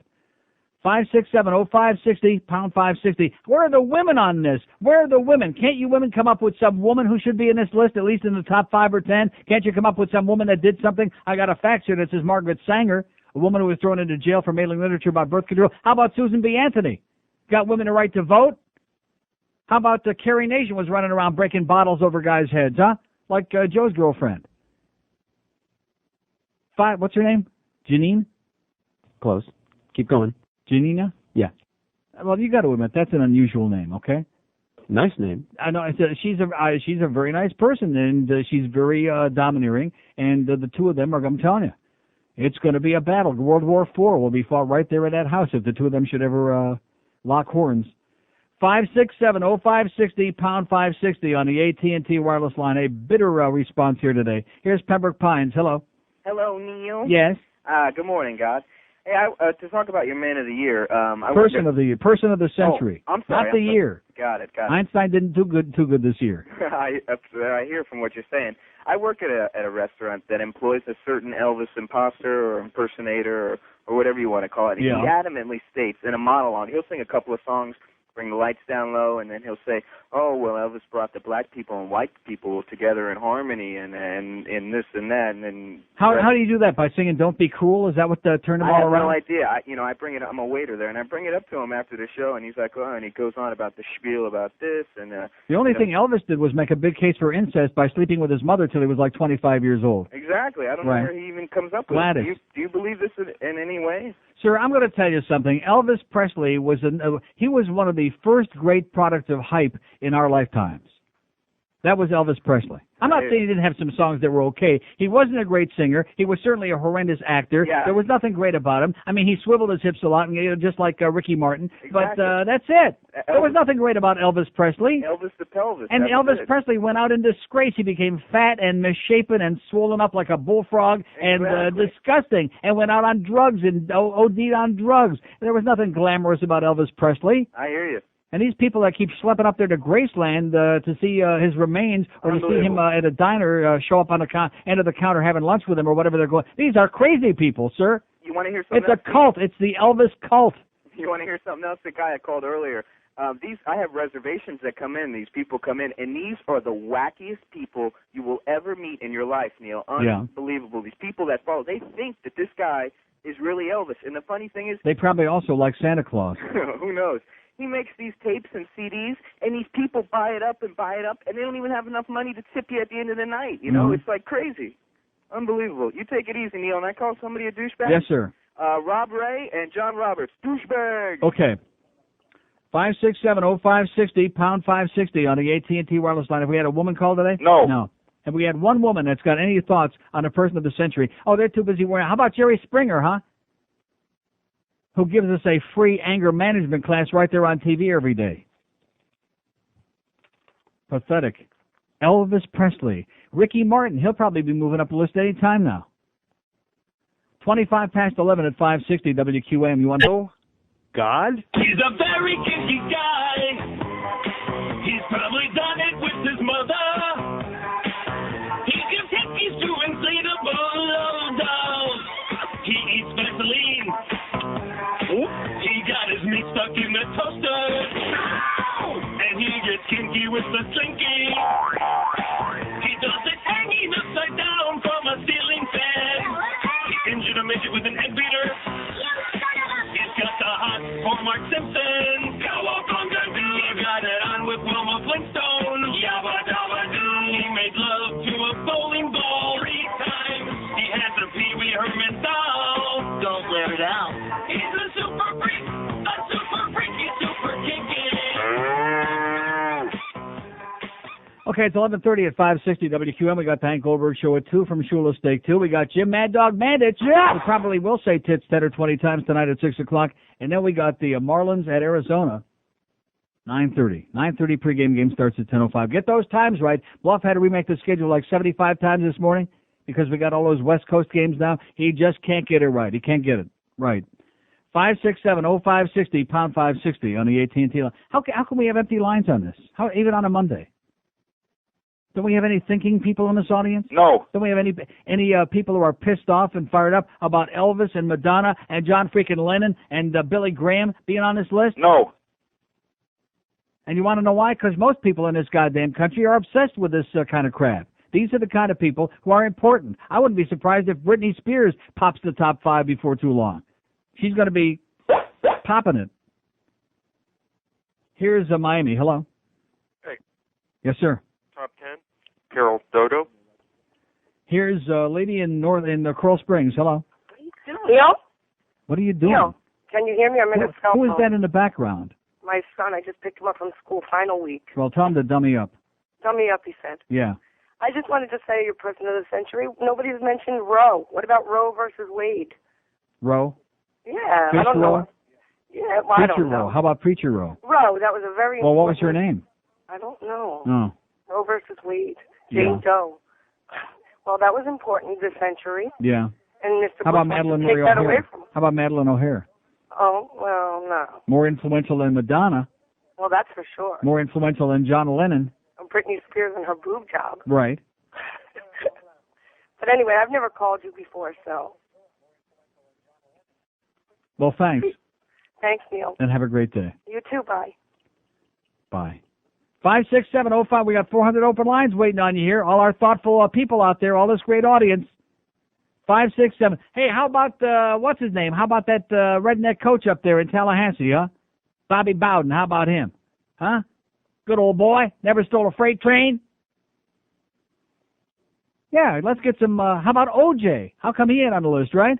That's what Roy would say if he ever shows up in here with our black penis that he stole, that big, gigantic one he took out here on Friday. You know, I'd be embarrassed. I guess Roy's embarrassment factor. I guess if you're hanging around in public with OJ, you don't have any embarrassment factor, right? Uh-huh. Right. But I'd be embarrassed as hell to walk in here and yank a big black dildo off the shelf and then not bring it back. What's he doing with it? Is he getting to know it? Is he strapping it on? Well, what is I don't want to imagine that. I mean, somebody once said of Roy that he's a big strapping guy. I didn't know what they were talking about. Don't make me go there. Here's Mobile in Deerfield Beach. Hello. Hey, Neil. Yes, sir. Good morning. Maybe Roy's practicing to see O.J. Simpson. Who knows? Yeah, he might be getting ready for his next visit. There you go. Hey, I called last week. I know when that guy brought in a steak that wasn't quite as good as Ruth Chris. Yes, quite as good. Well, I was trying to be nice there. I don't know if you guys realize it, but Ruth Chris pays almost $500,000 a year to independent agencies to have her restaurants mystery shop, and she'll pay. I don't know what the fee is, but I mean, people go in there every 60 days and write up any kind of deficiency if people are screwing around. Mystery shops is certainly better than mystery meat. I'll tell you that. Well, that's true, but I mean, when you compete with something like that, where and I don't work for him as an employee, but when you compete with somebody where, perfection is almost the minimum standard, it's really hard to compete. That's right. That's why I say I've discovered the best, so all these other people are always trying to, one-up me. Forget it. I just, nobody's ever going to convince me that anything's better than Ruth Chris. I love it. That's it. I take my clients there, and it's you're consistently guaranteed a great meal anywhere in the world. So that's hard to compete with. Excellent. So I thought I'd pass that along. And I'm sure that your next meal will be free. Okay, thanks. Okay. 567-0560, pound 560 on the AT&T wireless line. It would be too embarrassing for me to mention that Rimmer called me on Friday, and I totally said, well, what are you doing this weekend? I said, well, 9 of us are going to Ruth's Chris tomorrow, and I'm buying. Oh, we were going to go this weekend. Wouldn't that be embarrassing to say that on the air? That he was looking for another free meal at Ruth's Chris? That would be embarrassing, Here's Pompano. Hello. Hello. Yes, sir. Yes. I'd like to explain why Elvis Presley should be ahead of Jesus. Oi! Because when Jesus arrived from the grave, when he came alive from the grave, only a few people seen him. Yeah. But when Elvis arrived, come alive from the grave, there was hundreds of people that seen him. Thousands. Right. They saw him in Hawaii. They saw him on lunch counters all over America, diners. Yeah. Right. Good point. Goodbye. Thank you so much. God bless you, sir. There's a good point right there, okay? Only a tiny handful saw Jesus, and the rumor has it that Jesus had only a tiny handful, kind of like Enrique. 567-0560, pound 560 on the AT&T wireless line. Here's a mobile in Fort Lauderdale. Hello. Hey, Neil. Yes, sir. I got another one for your list. How about Haywood Jalomi? 567-0560, pound 560 on the AT&T wireless line. See what I'm saying about America? There's another one. Yeah. Right there. That's his IQ, right between his legs. Here's a mobile in Coral Springs. Hello. Hey, Neil. Yes, sir. How you doing, sir? Great. Listen, you're talking about influencing people. What about Harry Truman? Think he influenced a few Japanese? Yeah. With La Bamba, but he didn't. but wouldn't you say that the people who invented the bomb were more influential? He was certainly not be in the top 10. I mean, he's just maybe a little bit more influential than Princess Diana. I mean, he made the decision to basically wipe out millions of people. Right. Or to turn it around to save hundreds of thousands of American people. Right. And if we have to choose between killing hundreds of thousands of Japs and saving hundreds of thousands of Americans, we'll save the Americans. Thank you. Yeah, because one thing about the Asian people we've discovered is they can multiply like rabbits anyway, so what's the problem, That's right. And I just think you were talking to Elvis in Pompano. It sounded like him, yeah. All right, you have a good day. And back to you. Where's all the women out there? Like I said, is that the best they can do is Princess freaking Diana? Jesus Christ. Like I said, Elvis was the first great hype job of our lifetime. Never was anything hyped so much. And then, of course, look who else is on the list here. Madonna, 100% hype job. Nothing but hype. John Lennon, the Beatles, hype job. Hype. I should have said pipe job because they liked what was coming out of that pipe. You know what I'm saying, or what was going in it? Yeah. Yeah, they knew where the good drugs were. India. Here's Boca. Hello. Yeah. The Maharishi had the good mushrooms. Yes, sir. Yeah, but the Beatles were, they changed the thinking and all that rank and file stuff that was going on. Did they? Sure they Where did. Where was that? Where did they change anybody's thinking? Where was that? All across the world, people changed their. Before that, they all had the crew cuts and the wingtip shoes. Oh, so in other words, if you have belt-bottom pants, that means you're thinking differently, and you have big sideburns. I believe that created some of the Adam and Eve, computer Adam thinking, and Steve. and the people worked on the computers. They were all listening to the Beatles music. when they were Let It Be. figuring out those computers. Yeah. Way back when, Steve Jobs and all those people. Steve Jobs and his brother Blow. Yeah, man. Right. And don't forget Rim. And Rim Job, yeah. Okay, yeah, I'm going to forgive Rim. Next meal, okay? Now, he's going to Ruth's Chris in a couple of weeks. You'll have to wait, Rimmer, okay? You freeloading dick. 5670560. But George says hi, by the way, and thanks for that free meal you promised him. See, when I promise a free meal, I come through. I don't just pay lip service, although that, something to think about. 22 before noon at 560 WQAM speaking. Floridians, dumb as dirt. Please don't be me. Oh, no, not me. Oh, I don't want to. Sorry, Nicholas.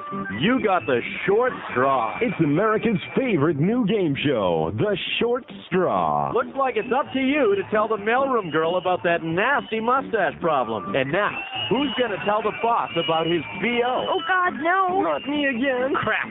No way. You think I'm going to do this? You can take this straw and shove it up your ass. Special showing of The Short Straw is on tonight. From the sales assistant's overwhelming perfume to the GM's constant boner. Find out who has to break the news. Check local listings for time and station. It's 11:43. Speaking of GMs, by the way, Greg Reed was in here this morning threatening again to bring in pictures from when he was younger to prove that his kids really are his kids. He's got a beautiful family. I told him that this morning. The problem is we don't know who the father is of those kids. He had his son in here yesterday who went off to Minnesota, by the way, for a couple of months just to get away from them, I think, to search for his real dad. And nice-looking kid. He's 16. He's blonde. He's taller than Greg, and he's blonde. It looks nothing like him, okay? His daughter, he said his daughter is brunette, but a little bit of blonde in there. Does he have any blonde in his hair, Greg? No. Does he have any hair? No. No. But he's going to bring in pictures one of these days. You wait and see. In fact, he don't need to bring in any pictures. I bet you there's all kind of pictures of him all over the building. You know what I'm talking about? Yeah. Uh-huh. So anyway, Eric faxes a list of his people of the century in no particular order. Einstein, Thomas Edison, Jonas, Salk. I mean, who's more important, Jonas, Salk, who invented the polio vaccine, or Madonna, right? Yeah.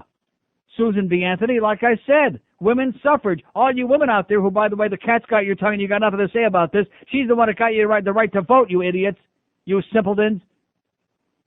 Hitler, FDR, Robert Oppenheimer, Margaret Sanger, Carl Jung, for all you psycho freaks, Robert Goddard, who invented the liquid fuel rocket, Edwin Hubble discovered the universe is expanding. Oh, no, it's not expanding. He just made that up. He must be communista. The Leakey family. Squirt. For proving evolution despite the Christians. Rachel Carson, who started environmental awareness. Martin Luther King Jr., not for being a minister, but helping to end segregation. And a tie for last, Stanley Kubrick and Alfred Hitchcock. Well, now we're getting a little carried away, Eric. You were doing well till you got to Stanley Kubrick and Alfred Hitchcock. But as far as entertainers are concerned, and this is somebody I not only didn't like, somebody I despise. Even though he's dead, I still hate him like poison. Frank Sinatra. If you're going to put an entertainer in the top 10 or 20. Am I right? More influential than Madonna? Than Elvis Presley? Than John Lennon?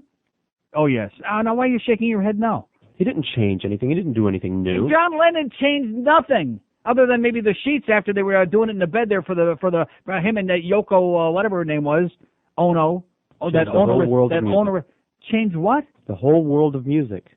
Took it a whole new direction. The whole thing with Bill Haley that did that. Well, and Fats Waller and Fats Domino. Yeah, but it all would have been rockabilly if it hadn't been for them, and then everybody that the. Well, how about Little Richard? Let's put him on the list. How about Carl Perkins? Well, we could keep going back. Yeah. But nevertheless, they were the ones that How about Little Anthony and the Imperials? Self-contained group and doing different things. How about the Marvelettes? How about Phil Spector? Oh, he invented the Wall of Sound. Yeah. How about Phil Spector? So that talentless people like the Backstreet Boys could sound good. You know, I'm glad you enjoyed that one meal at Ruth Chris. Don't expect another invite too soon. Here's North Miami Beach. Hello. Hello, Neil. Yes, sir. How about JFK, Audie Murphy, Marilyn Monroe? Marilyn Monroe. There you go. We got the Wright brothers that invented the airplane. Yeah, what about the Wright brothers? God bless you. How can we leave out the frickin' Wright brothers, especially somebody like me who can't wait to get on the next plane to get out of this vapid place? That's about it, Neil. Okay, thank you. Okay, thank you. There you go. The Wright brothers. Are the Wright brothers on the list? No. Anybody know who they are? No. Orville, Wilbur, and Julius? Well, Julius didn't get a lot of publicity. Well, there had to be a Jewish one, didn't there? Just to keep the Jews voting for him so that we can get rid of that Yitzhak Rabin. Elvis Presley and Yitzhak Rabin, number 1 and 2. I mean, if that doesn't make your skin crawl. Yeah. What are we talking about here? We're talking about professional nitwits and professional Jews, I guess is what we're talking about. I mean, Yitzhak Rabin was a good guy. He never stole a freight train. He wanted piece of this, piece of that. But in the meantime, so did a lot of other people. See, it would have been, how about Menachem Begin? He was a little bit too right-wing, and who the hell can say Menachem, you know? Yitzhak's hard enough. But Menachem, oh, look at that one. Oh! Nice, juicy green one. See, all you kids out there, it's a good lesson for you. Learn a little Yiddish, okay? Learn a little Yiddish if you want to get all the phlegm out of your system. Oh, look at. Let's get lunch, by the way, okay? Let's get to the important part of being here today and get some goddamn lunch in here. What are we eating for lunch? No ponytail. We don't have time for that. We've exhausted ourselves trying to make contact with that man, and we've just given up on him. What about our good friend, what's his name at Tony's? You know, what's his name, Brad? Brad. I know his name. I just don't want to. I don't want him to start getting too pushy now. We give him a nice plug. His food is great. What about our good buddy Brad over at Tony's? Probably send us 20 or 30 pies and some other good stuff, huh? Yeah, what's wrong with that? What do you want? Whatever they got. I'll eat anything. 567-0560. That creme brulee, by the way, for this. No, not that. Oh, and you know, not before lunchtime, please. Don't make that symbol, okay? Don't make that symbol to me right around lunchtime. Jesus, Joseph, and Saul. I didn't see it. You don't want to see it. Anyway, yeah, you do. That creme brulee for dessert was just unbelievable. You know? So light. The spinach au gratin and the appetizers, which some people miss most of them, by the way, because they showed up a little bit late, but it's, you know, tough to get all the way More up there for us. from Key West. Huh? More for us. Oh, we had stuffed mushrooms. We had the barbecued shrimp, which is my favorite. Unbelievable. Just fantastic. And all kinds of shrimp cocktails and all kinds of great stuff. And the carpaccio with toast. I ate the whole platter right, myself. There you go. With some shaved Parmesan or whatever that was. Oh, nice going, Ruth, Chris. God bless you. Thank you so much. Almost as good as Smith and Wollensky, brother.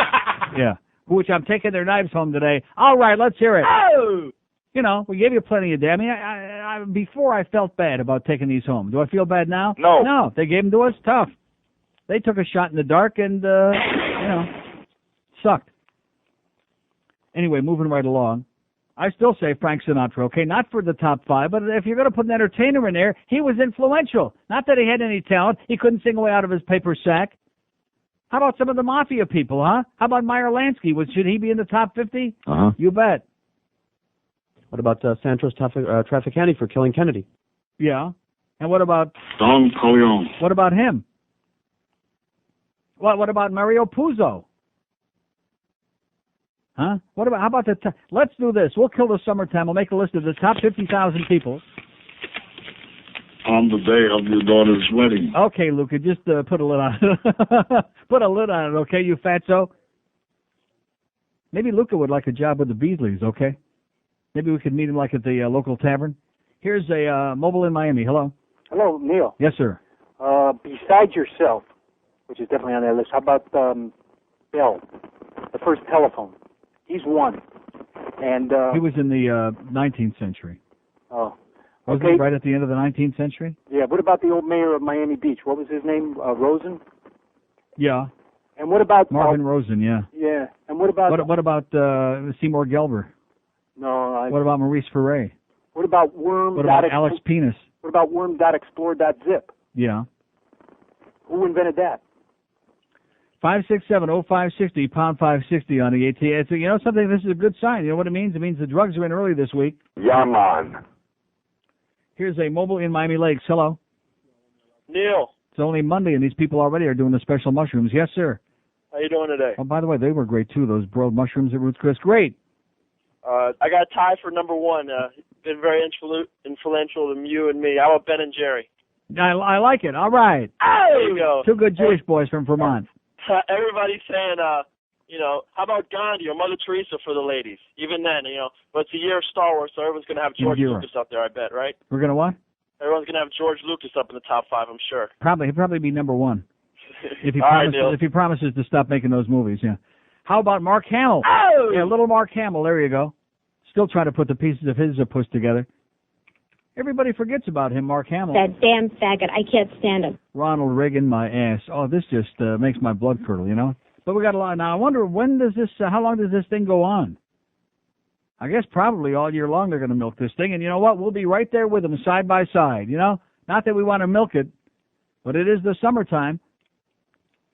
Just take a look around at your psychotic sports stations. Is there any interest in No. like the hockey game? Did I get one call about that Buffalo or that putrid performance with 12 shots against Dallas the other night? Did I get a call? No. No interest, none.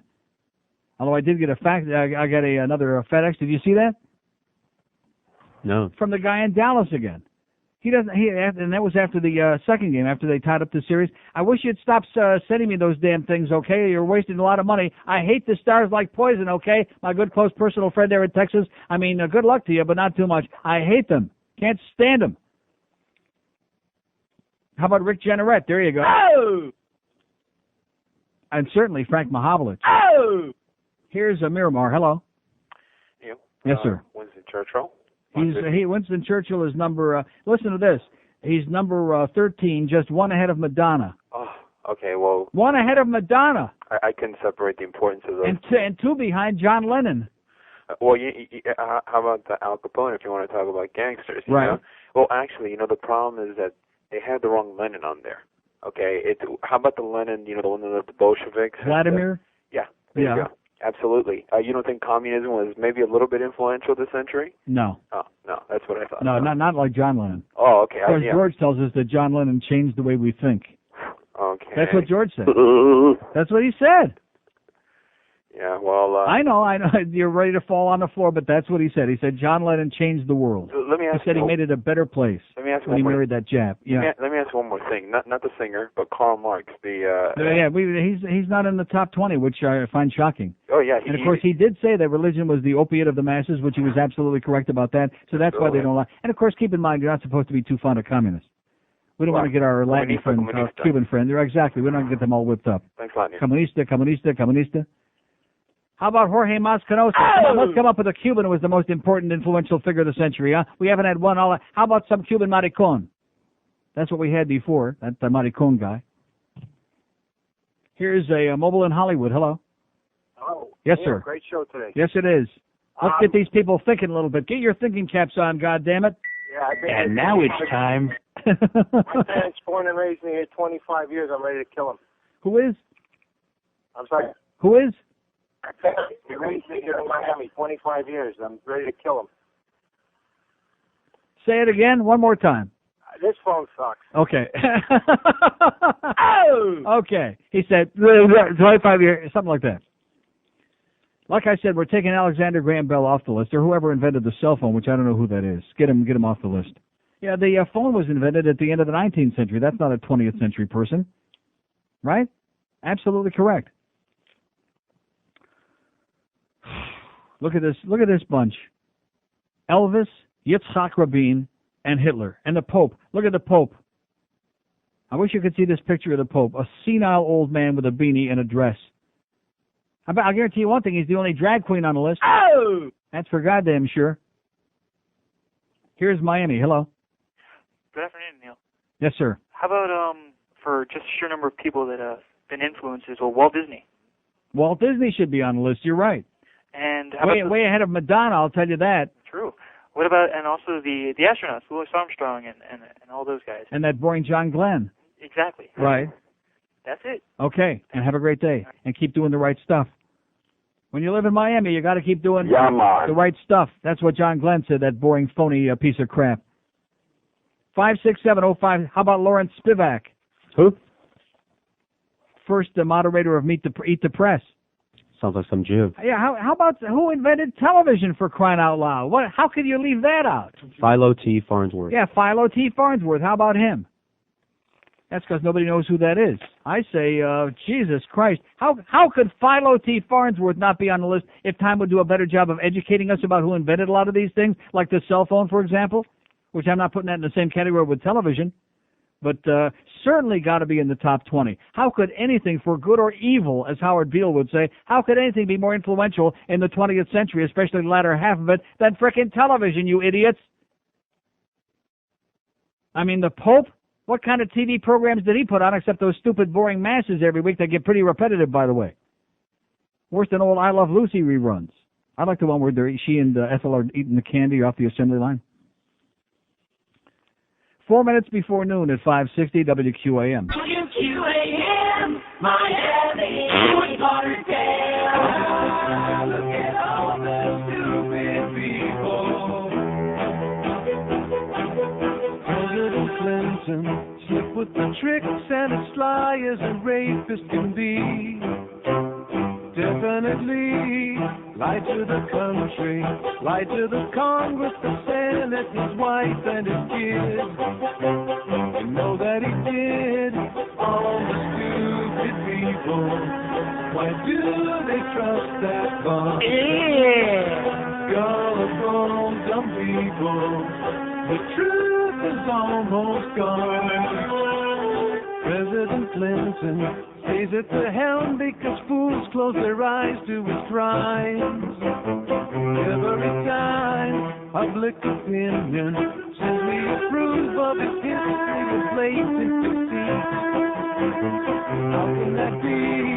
All the stupid people, why do they trust that bum? Gullible, dumb people, the truth is almost gone. You know, one of the things that's a common thread throughout the list, I'd say the overwhelming majority of the names, and I'm looking at these pictures here, these are old people. Old. Other than Elvis, and that's basically it. When you look at the pictures, look at Yitzhak Rabin. He was old. Hitler, he was old crazy man.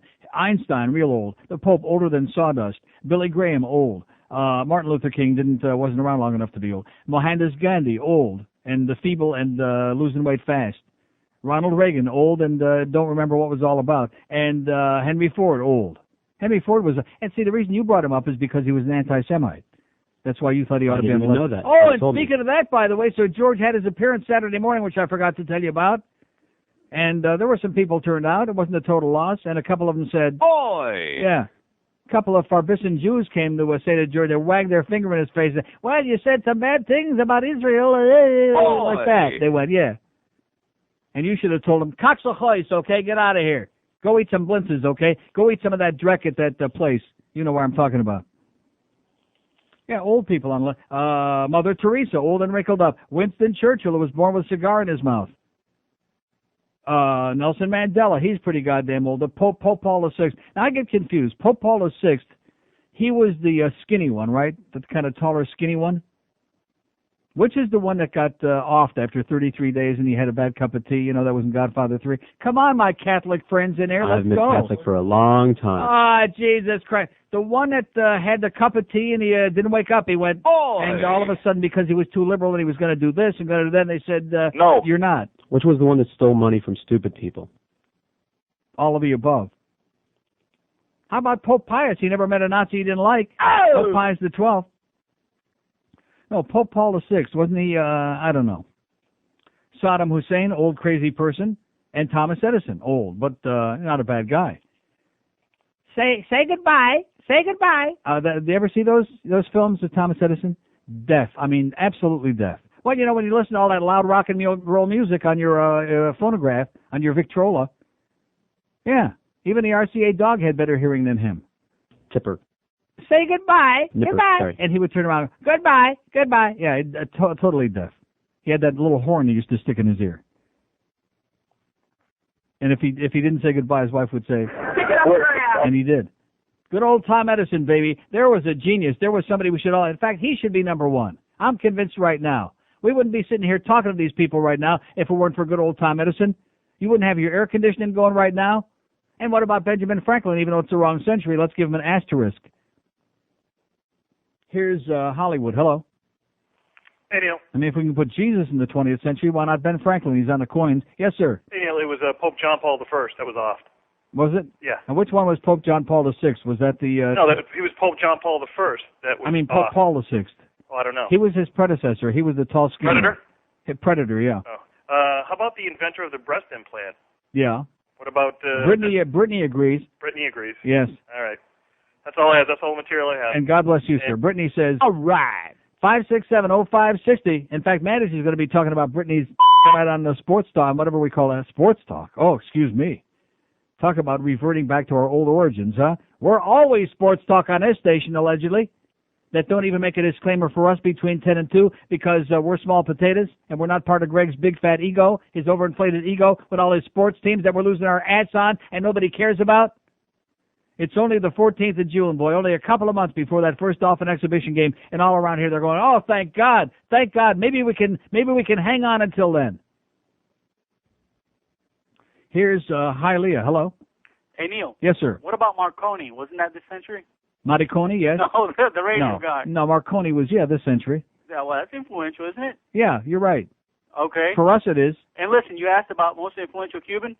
How about most influential gay Cuban? Ricky Ricardo. Okay. How about Ricky Martin? Is that what he said? Oh, he's Puerto Rican. I'm sorry.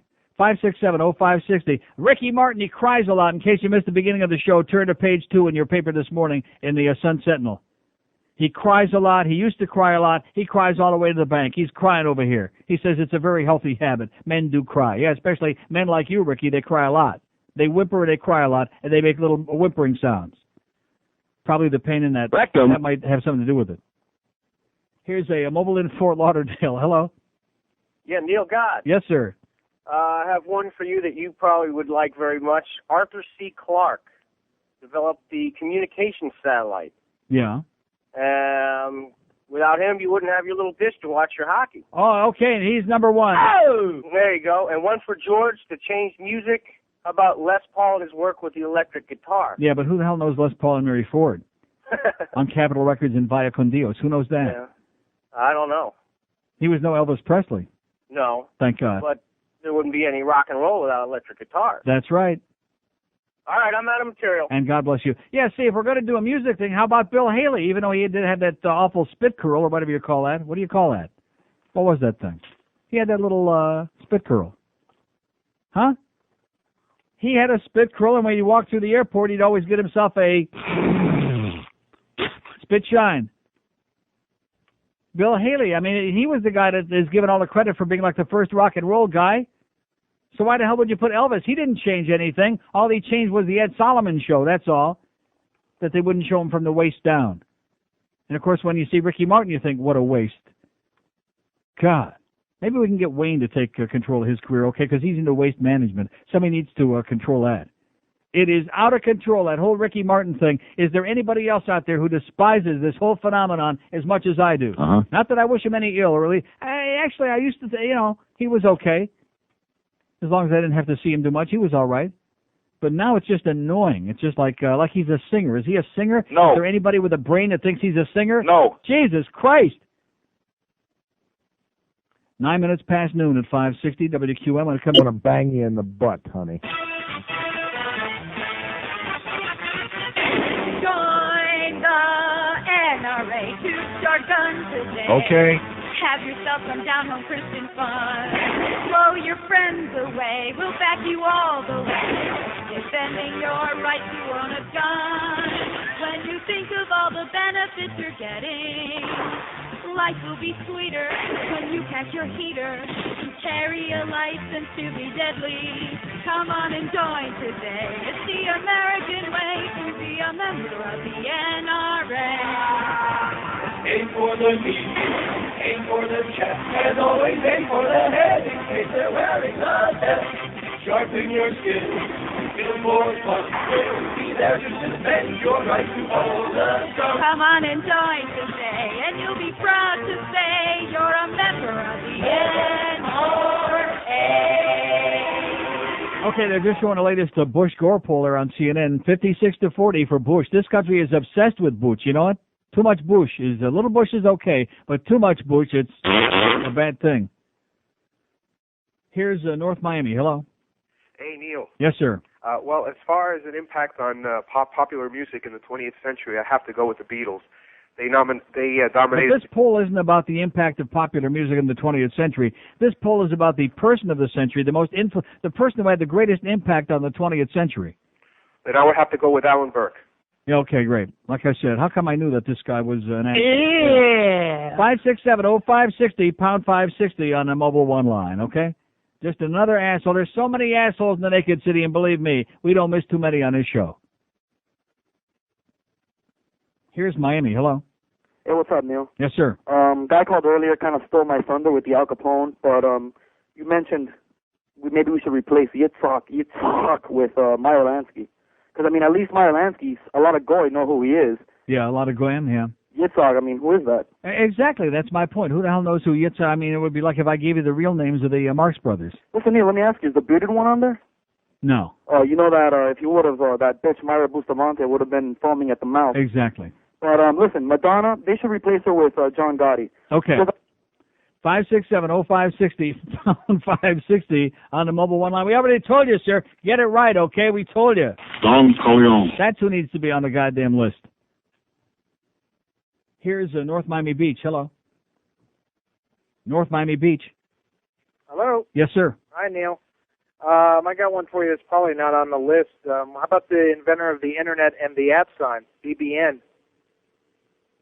The Internet and the what? And the @ sign for the Internet, like at AOL.com. The inventor of the Internet. The @ sign on the Internet is the most important person of the 20th century? No, I would say more than ever. How about the inventor of the ampersand? How about the inventor of the Internet, BBN? Yeah. No. 567-0560, pound 560 on a mobile one line. See, and the best part of it is when we don't even know who the names of these people are, although that Philo Farnsworth, see, that's criminal. That goes to show you what we learn in this country. We learn nothing. We learn nothing. We learn about crap. We learn about pop culture. We learn about the meaningless, fluffy people. That's what we learn about. And we all walk around going, yeah, like that. He was also ripped off, by the way.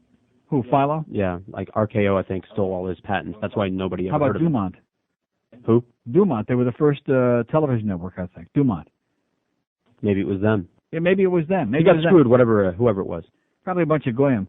567, and the guy that said Walt Disney, you're right. Certainly, if there's anybody in the entertainment area that's been the most influential for like a bit over half of the century, it's freaking Walt Disney, whether you like him or not. Whether you're one of those Baptists that's all pissed off and fired up because there are all those faggots up there, and because you're still pissed off about that Priest movie, even if you're a Baptist. Whether you like Disney or not, he certainly was influential. He had a little mustache too, by the way. So there's two people on the list with a little mustache. So let's put Groucho on there, okay? Oh! Let's get another one with a little mustache on there. Who else do we know with a little mustache that could have been on the list, huh? Yeah. How about the 20 most influential people with a little mustache? They might narrow it down a little bit. Oh, now you're going to get all those crazy Jews upset again. Oh, you can't put Hitler on there. Well, he's on there. Charlie Chaplin. Charlie Chaplin, there you go. He never met he didn't like. Here's Hollywood. Hello. How about the guy that named it marijuana? Hey, how about the guy that started importing the good weed, huh? How about the guy that brought in the first Colombian gold? What do you say? 56705. Here's a call from Omaha. Hello. Hi, Neil. Yes, sir. I have a name for the list. Bob Guccione. Yeah. I mean, he brought lesbians into the mainstream. And yeah, okay, well, call Howard with that tomorrow. Have him put him on his lesbian list. 5670560, pound 560. We're not into bull dykes on this show, except that one nice lady that's looking for something. What was she bitching about? She went to somewhere and there's about all the ugly lesbians down here. I mean, I don't want to sound insensitive, but is there any, I guess there's some nice-looking lesbians, huh? Just not in Florida. And not on Howard Show. Beasts. 5670560, pound 560 on a mobile one line. As we continue our search, this is the most important goddamn thing. Can't we do better than Elvis? Can't we do better than Yitzhak Rabin, who's not only don't the Goyim know who that is, but half of the Jews don't know who that was either. Yitzhak Rabin. I mean, when I think of Israel, okay, when I think of the 51 years of Israel since 1948, is Yitzhak Rabin even the first name that comes to my mind? No. Of course not. You had Moshe Dayan with the eye patch, okay? Then you had, what was his name? The big, what was the very articulate, Abba Eben. Huh? Abba Eben. I'm sorry if that just sounds like a funny name. I know it is.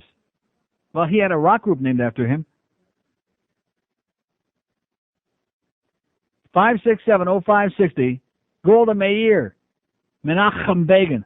Ooh, little pre-lunch festivity there. I think I got yeah. I think I got some escargot just like Sabrina had. Oh, by the way, how did she like that? She didn't have it. I told her, to blow it off. She We said, had all those free you think appetizers it's good, but it's not? Is that what you told her? I told her, look, we have a table full of appetizers. Eat these. Then that's right. They brought us. Yeah, thank goodness for that, because she thought it sounded good, but it's not.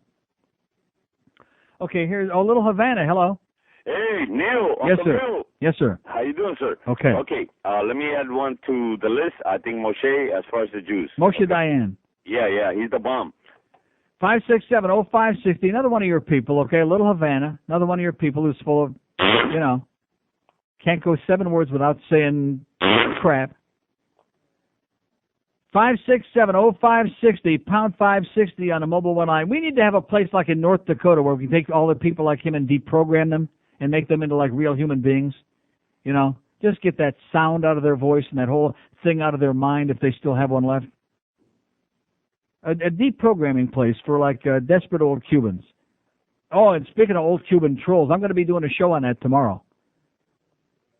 No, I'm not, but I'm just, if there's anything more persistent, more offensive, more unctuous than the old Cuban trolls, I don't know what to say. You know what I'm saying?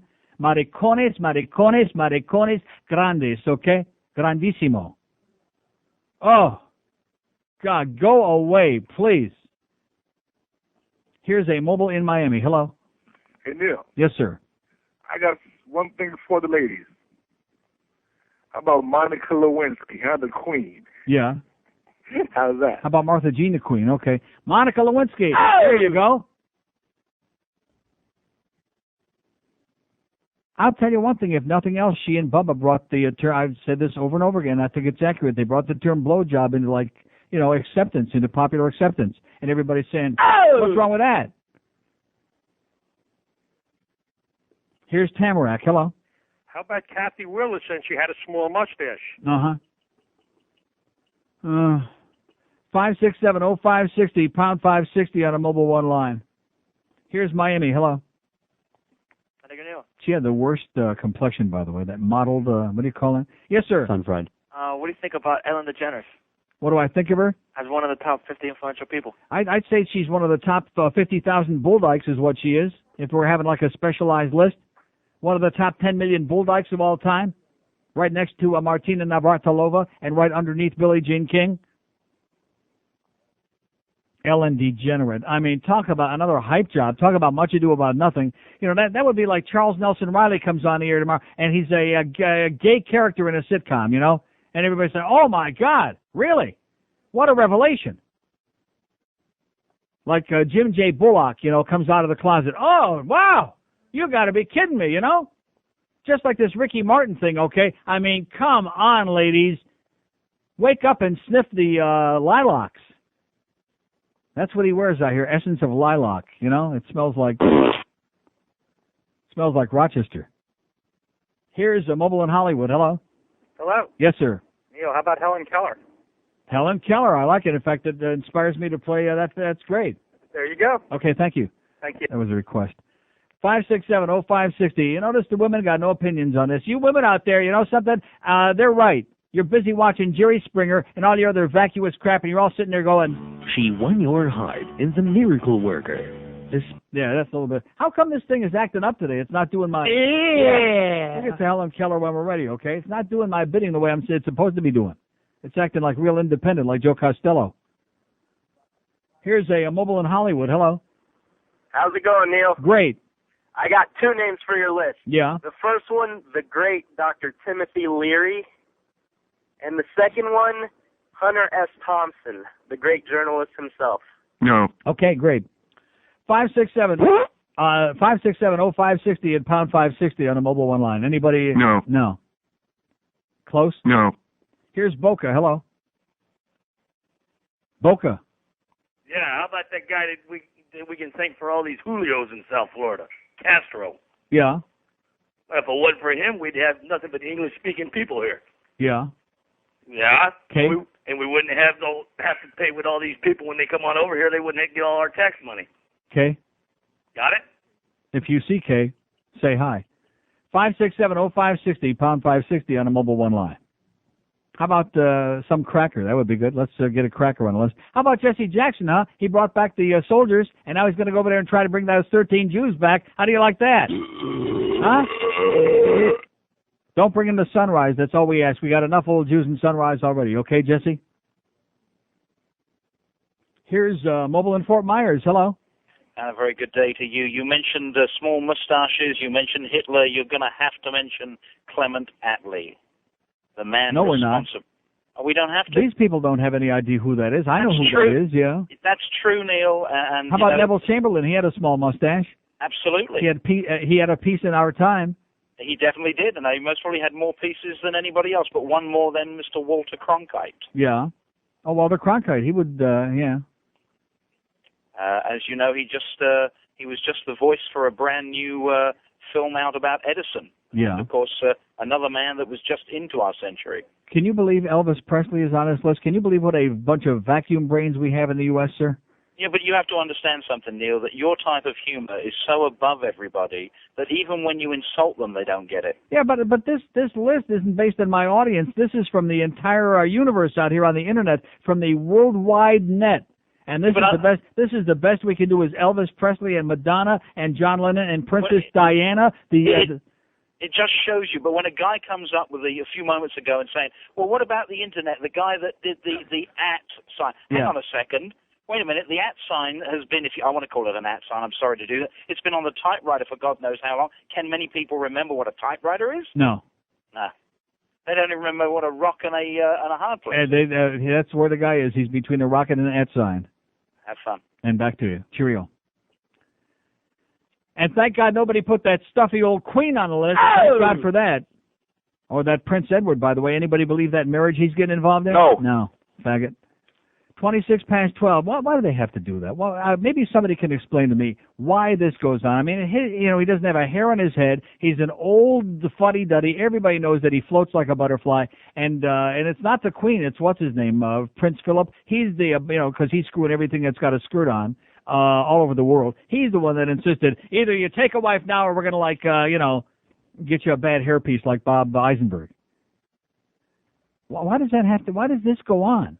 Why do we have all these beards? Why are there so many, especially Brits and in U.S.? This is the Neil Rogers Show. This is your brain. Any questions? Thank you for attending today's conference on how to deal with the Y2K problem. I would like to announce the development of a new software system, which will be year 2000 compliant. This program is known as Millennia Year Application Software System, or MyAss. Next Monday, there will be a meeting in which I will show MyAss to everyone. We will hold demonstrations throughout the month so that all employees will have an opportunity to get a good look at MyAss. We have not addressed networking aspects yet, so currently only one person at a time can use MyAss. This restriction will be removed after MyAss expands. Last week, my secretary said to me, "I'm a little nervous. I never put anything in MyAss before." I helped her through the first time, and afterwards she admitted that it was relatively painless, and she was actually looking forward to doing it again, and was even ready to kiss MyAss. As you begin using the program, feel free to put anything you want in MyAss. As MyAss grows larger, we envision a time when it will be commonplace for a supervisor to hand work to an employee and say, "Here, stick this in MyAss." It will be a great day when we need data quickly, and our employees can respond, "Here it is. I just pulled it out of my ass." Thank you so much, sweetheart. It's 12:31 at 560 WQM. Hank from Shula Steak 2 at 2 o'clock. Jim Mandich, 6 o'clock tonight till 9:30. Did I say Panther? That would be better. The Marlin pregame, 9:30 tonight. The Marlins at Arizona to take on those red hot, whatever the name is. What's Arizona? I forgot. The Arizona Diamondbacks. How could I forget? Excuse me. Which having a big year, by the way, the Diamondbacks. Does anybody here care? No. No. Oh, this is beautiful. Thanks to our close friend Brad over at Tony's, who's got that great stuff, great pizzas and subs and insalata and all that other great stuff. 567-0560, pound 560 on a mobile one line. No outrage about Elvis, by the way. In fact, most of the people in this audience probably would agree with that.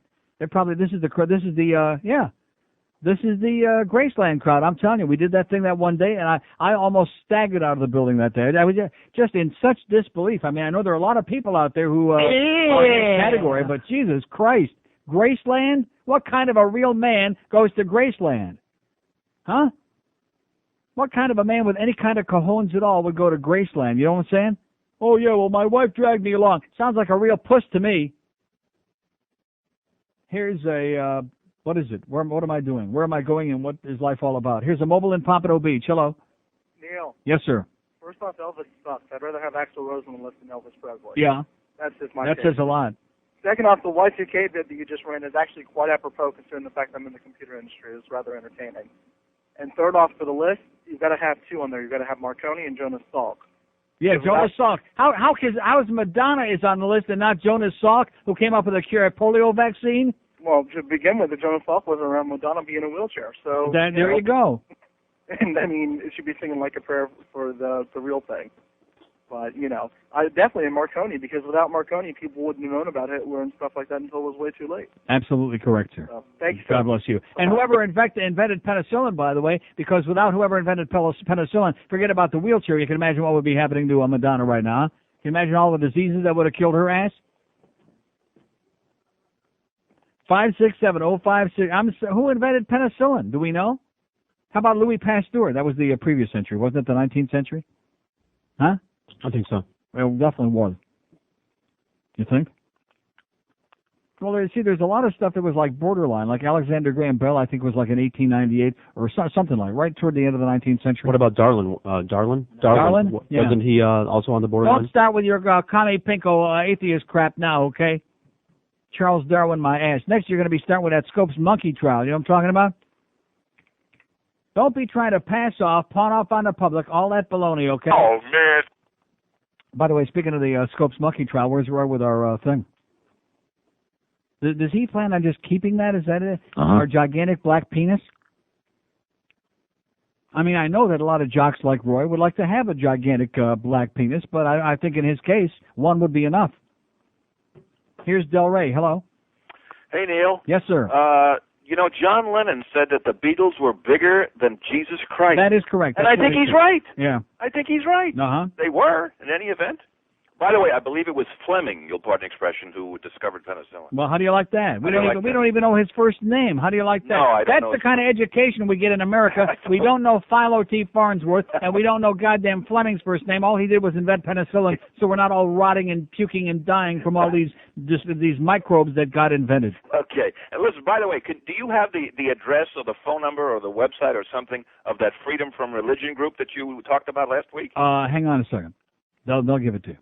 Okay, thank you. Have a good day. Hold on. That's on 8. Give that fine gentleman, send him in the right direction, okay? Send him in the absolute right direction and get him off all this religious bullcrap. Let me say it again. If you tuned in late, let me recommend you to a brilliant letter to the editor in this morning's, it's a Sun. See, I wish they'd stop having typed that so similar. But this is the Sun Sentinel. Graham Caudry in Pompano Beach, the Golden Rule covers it. I read it on the air before. It's short. I'm not going to read it again. Right on target, Graham. Nice going, sweetheart. Oh! All these religious maniacs. Oh, yeah, just say a little prayer. Yeah, that's what Dionne Warwick said. And now she had to come up with a stupid psychic hotline, just like Schmo Griffin, to make a few bucks. How much money do you think she's making from that thing? That's she is everywhere. If you ever watch much music from Toronto on a satellite, which is a much better music than MTV. Look at it here. Yeah. Yeah, it's $2.69. But if you ever watch that, she is on there with that psychic hotline crap. I mean, nonstop, 8 million hours a day. She's got to be raking in the big fat bucks, if you pardon my expression. I didn't say she was big and fat, although she is.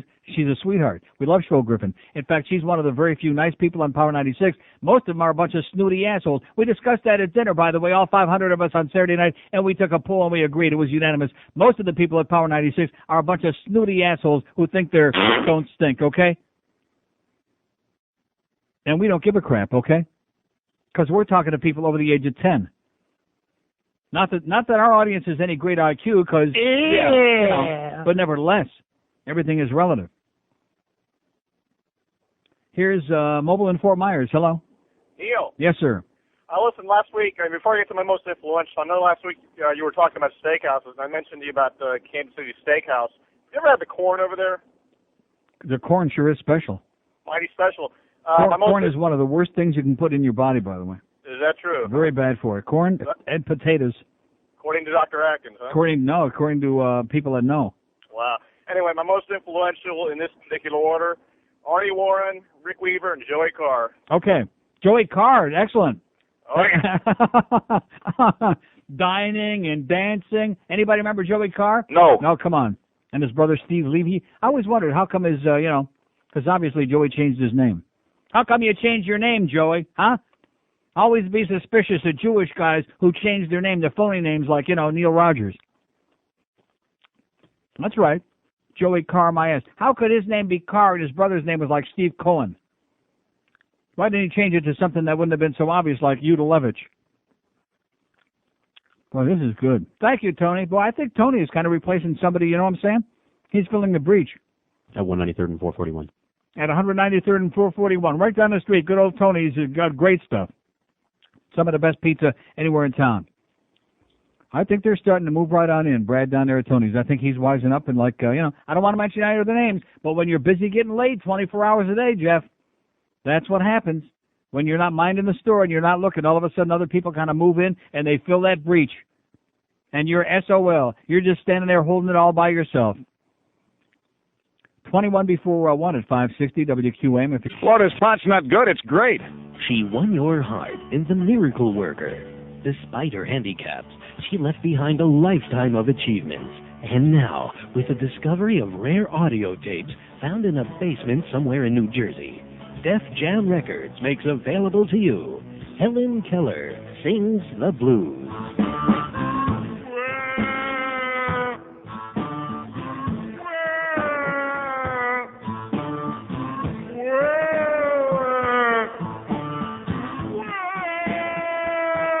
A series of recordings from the 1950s by Helen Keller herself, wailing out a pound of sound.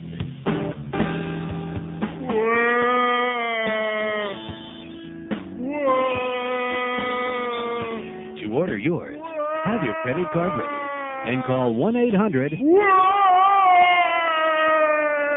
Order now and get a bonus disc of Duets by Marley Madeline and Johnny Ray.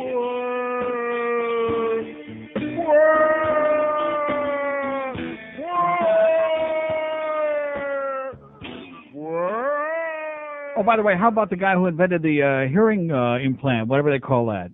The reason I bring that up is for the people, the guiding light people, so that now maybe Abby, don't have to junk like this anymore. Now that Abby can finally hear on guiding light. You notice I get no calls about guiding light anymore. Shame on you, okay? Here's one of our lawyer friends, which I won't mention Lady Lawyer again because she gets upset like it's a sexist thing. She says, all the men and women who gave their lives in all of the wars of this century, oops, I meant Madonna, Elvis, and John Paul II. Nice going, Lady Lawyer friend. I mean, this poll is such a tremendous tip-off on the mentality of the American freaking people that it's terrifying. The Elvis factor. That's why America is going in a crapper, okay? The Elvis factor. Seriously. You're right. Elvis did change America. He turned it into a bunch of simpering idiots who are all schlepping to Graceland, that even that great intellectual Jew, Paul Simon, had to write a song called Graceland. And he only did that after he started doing that Afro-Cooner music. Well, what was that all about? What was the name of that album? Graceland. Was that the name of the album that had all the Afro-Cooner music on it? Oh, God. I was saying at dinner Saturday, there are two places in the world that are the last two places that I want to visit, okay? One is any place in Africa, and number two is Israel, okay? Those are the last two. Boy! Because if I want to see lots and lots of Schwarzes all in one place, I'll go back to Detroit. And number two, if I want to see a lot of old Jews, I'll go to Sunrise. Don't you want to see the wall? No, I don't want to see the wall. I don't want to see the Orthodox Jews wailing, hocking the Chinik, wailing back and forth and acting like a bunch of Stone Age barbarians because it's embarrassing to me. God. Just pathetic. All these hysterical people with a piece of desert. Like I said, give me a piece of desert called Las Vegas, then I'll get excited. Give me a piece of desert called Israel, and I'll say, Cocktahoys. Here's Westchester. Hello. I wonder how Corey Sabin's doing in Fort Myers, by the way. Here's Westchester. Hello. By the way, Fleming's first name was Alexander. Was it really? Yes, sir. Huh. Okay. So we had Alexander Graham Bell, Alexander Hamilton, right. Alexander Fleming, Alexander's Restaurant. There's a fellow that was so influential out there and powerful that his name was purposely left off the list. He was the guy that guided us through World War II. He ran the World Bank. He brought Germany back to respectability after the war. He was the chairman of the CFR, chairman of the Chase Manhattan Bank, Warren Commission, all that stuff. His name's John J. McCloy. Really? Yes, sir. Okay. Okay. I guess we'll have to take your word for it. Well, I have some callers back me up. Okay. Okay, bye-bye. Thank you. Don't say back me up. Not in this town, okay? Not a good thing to say. Back me up. 567-0560, pound 560 on the mobile one. I never finished my piece on glory holes, by the way. I would say we got some people in this audience who would say whoever the inventor was of the glory hole might be way up on the list. Oh! Huh? And you poor bastards out there that don't even know what that is. You show me a guy that doesn't know a good glory hole when he sees one, and I'll show you a guy that don't get around too much. Here's Miami. Hello. Hey, Neil, how you doing? Pretty good, sir. I'm in the middle of lunch, so you have to forgive me. Me too. I'm thinking... Let's eat in stereo, sir. Legitimate. We're thinking Martin Luther King. We're thinking John F. Kennedy. Yeah. Illegitimate. We're thinking Ben and Jerry. Mm-hmm. That's my pick. Ben and Jerry and whoever the guy was, whoever the flavor guy was who invented the fish food. I got his name. You? The guy who came up with the fish food? Something Capone. Al Capone invented fish food. Oh! Like that. Huh? And they tried to smear him just because he was Italian again. Remember they came in here that one time? Yes, I do. 4 evil geniuses? Not in here, downstairs. And they said, George is looking. Okay, he'll find it. 567-0560, pound 560 on a mobile one. I was close. Arnold Carbone. Carbone. Good Italian boy, okay? It was a joint project, but he was the most influential. What kind of an Italian name is Arnold, by the way? You ever meet an Italian guy named Arnold? No. Never heard of such a thing. Maybe it was something else originally. What do you mean? Like Maybe Luigi? like Arnelli Like Luigi Carbone? There you go. Good Italian boy. Oh! The Italians invented the telephone. Oh! Television. Oh! Marconi invented radio. Oh! Huh? The Italians invented everything. Oh! Pasta. Now that's a good one for you. Now, just get to that. Now, you don't know that, okay? Marco Polo. See, nobody really knows for sure which direction he was swinging it in. You know what I'm saying? And the pasta, too. No, seriously. Nobody really knows if the Chinese invented pasta first or if it went from Italy to China. Because you know those Romans, they were swinging their stuff around all over the world. They were swinging it and their stuff, too. Here's Hollywood. Hello. Neil. Yes, sir. How would you rank Woodrow Wilson? I would rank him way up there. Yeah, but he was much too intellectual. He would be like one step above Adlai Stevenson, because Stevenson never got elected president.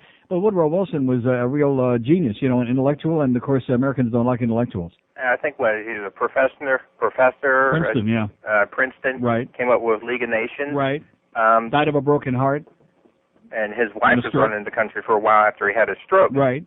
He was like Edison. He was going, like that, right.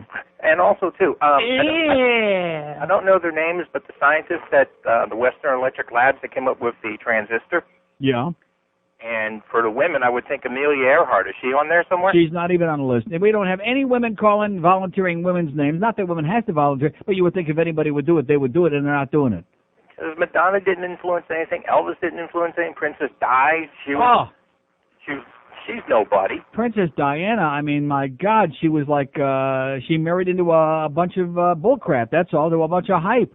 The night she died, I got bored with it after an hour and started flipping on something else on TV. You mean you could find something else? Discovery Channel, Learning Channel. Yeah, there you go. It's the building the bridge on Henry Flagler is more influential than. I would say the bridge tender is more influential, right? Oh yeah, for someone just the United States only, I would say Ray Kroc. Because of McDonald's and. How about Charlie Finley? What did he do besides the Oakland A's? That's what I'm saying. He reinvented the uniforms and he reinvented baseball. And then he reinvented getting rid of all the salaries and creating a crappy team. He did it long before Wayne did it. Or Kurt Flood started the free agency system. Right. And who came up with the interstate highway system? Was it Eisenhower's plan or a group of senators? I think Johnny Bauer. And have a great day. Got him, left him cold with that one. I'd say Johnny Bauer for most influential man of the century. Oh!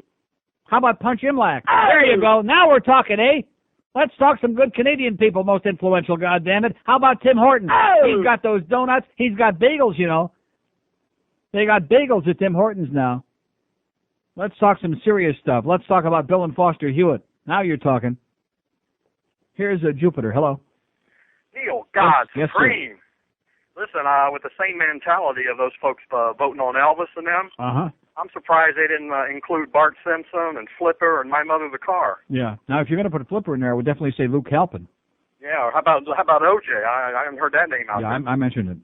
You know, the real problem is these people could be on the jury when you and our lives depend on it. Isn't that, they're on the jury and they're all going, like that, and your life is on the line. How do you like that? Yeah, and they're even old enough to vote. That's real scary. They're driving, too. Just like that bunch that was on OJ's jury singing that old black magic in the background. Jury number 5. Right. Get rid of her ass. Hey, how about a shameless request? Yes? For a douchebag. Hey, Ron, you're a douchebag. Okay. Thank you. See ya. Hey, Ron, you hear what he said? He said you suck. 5670560, pound 560 on the mobile one line, which, of course, ain't always bad. Here's Delray Beach. Hello. How you doing, Neil? I'll make it quick because I know you got your break coming up. Yes, sir. Yes, you might not like this, but I'll vote for Elvis, and I'm going to Graceland August 16th. Oh, no. Why? Why? Oh, I've been there before. It's a lot of fun. Doing what? What do you do there? Do they, like, open the casket and let you fondle his body? I mean, well, that's on the what ground, do you do there? Well, you look at everything there. You get to go in his jet. You go in Graceland. You go on the tours. You go on the you tours. Get to go to the different restaurants. The tours of what? What do you see on the tours? What do you see?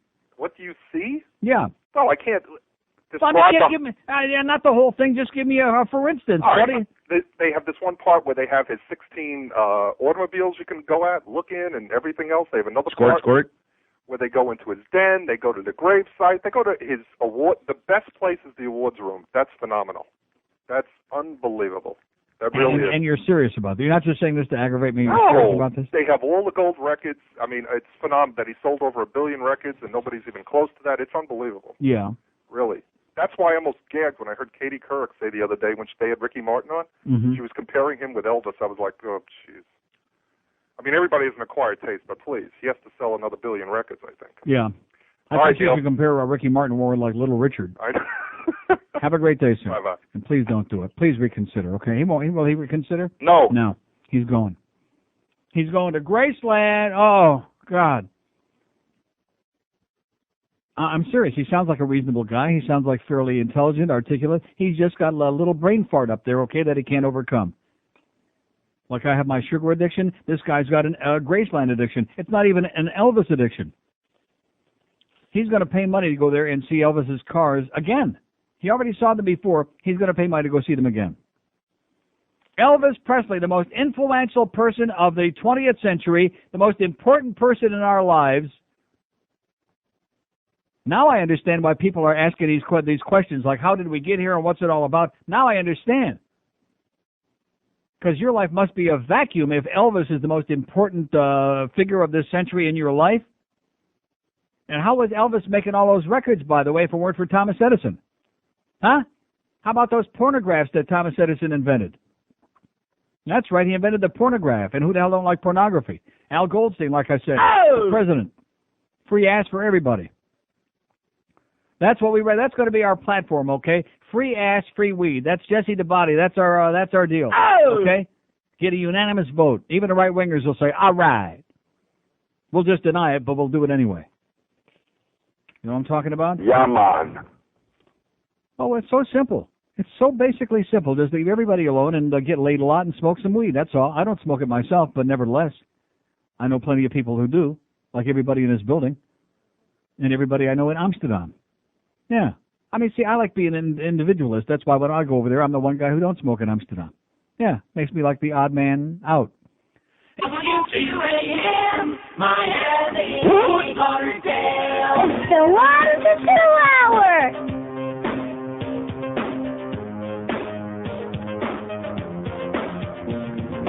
How those movies get started by the jealous people who follow the fad of the breast implants that the Hollywood women are sporting. Temptation to get big boobies is very hard to resist. But if you're a girl who's thinking about getting them, well, I insist. Just remember when you get big boobies, to keep them firm and round. Check the pressure each day with an accurate gauge and inflate to 100 pounds. When you look at all these big boobies surrounding me every day, if you've already got big boobies, don't be like Pamela. Hey, why not go buy big boobies? Show them off today. And if your boobies stop traffic, you have a right of way.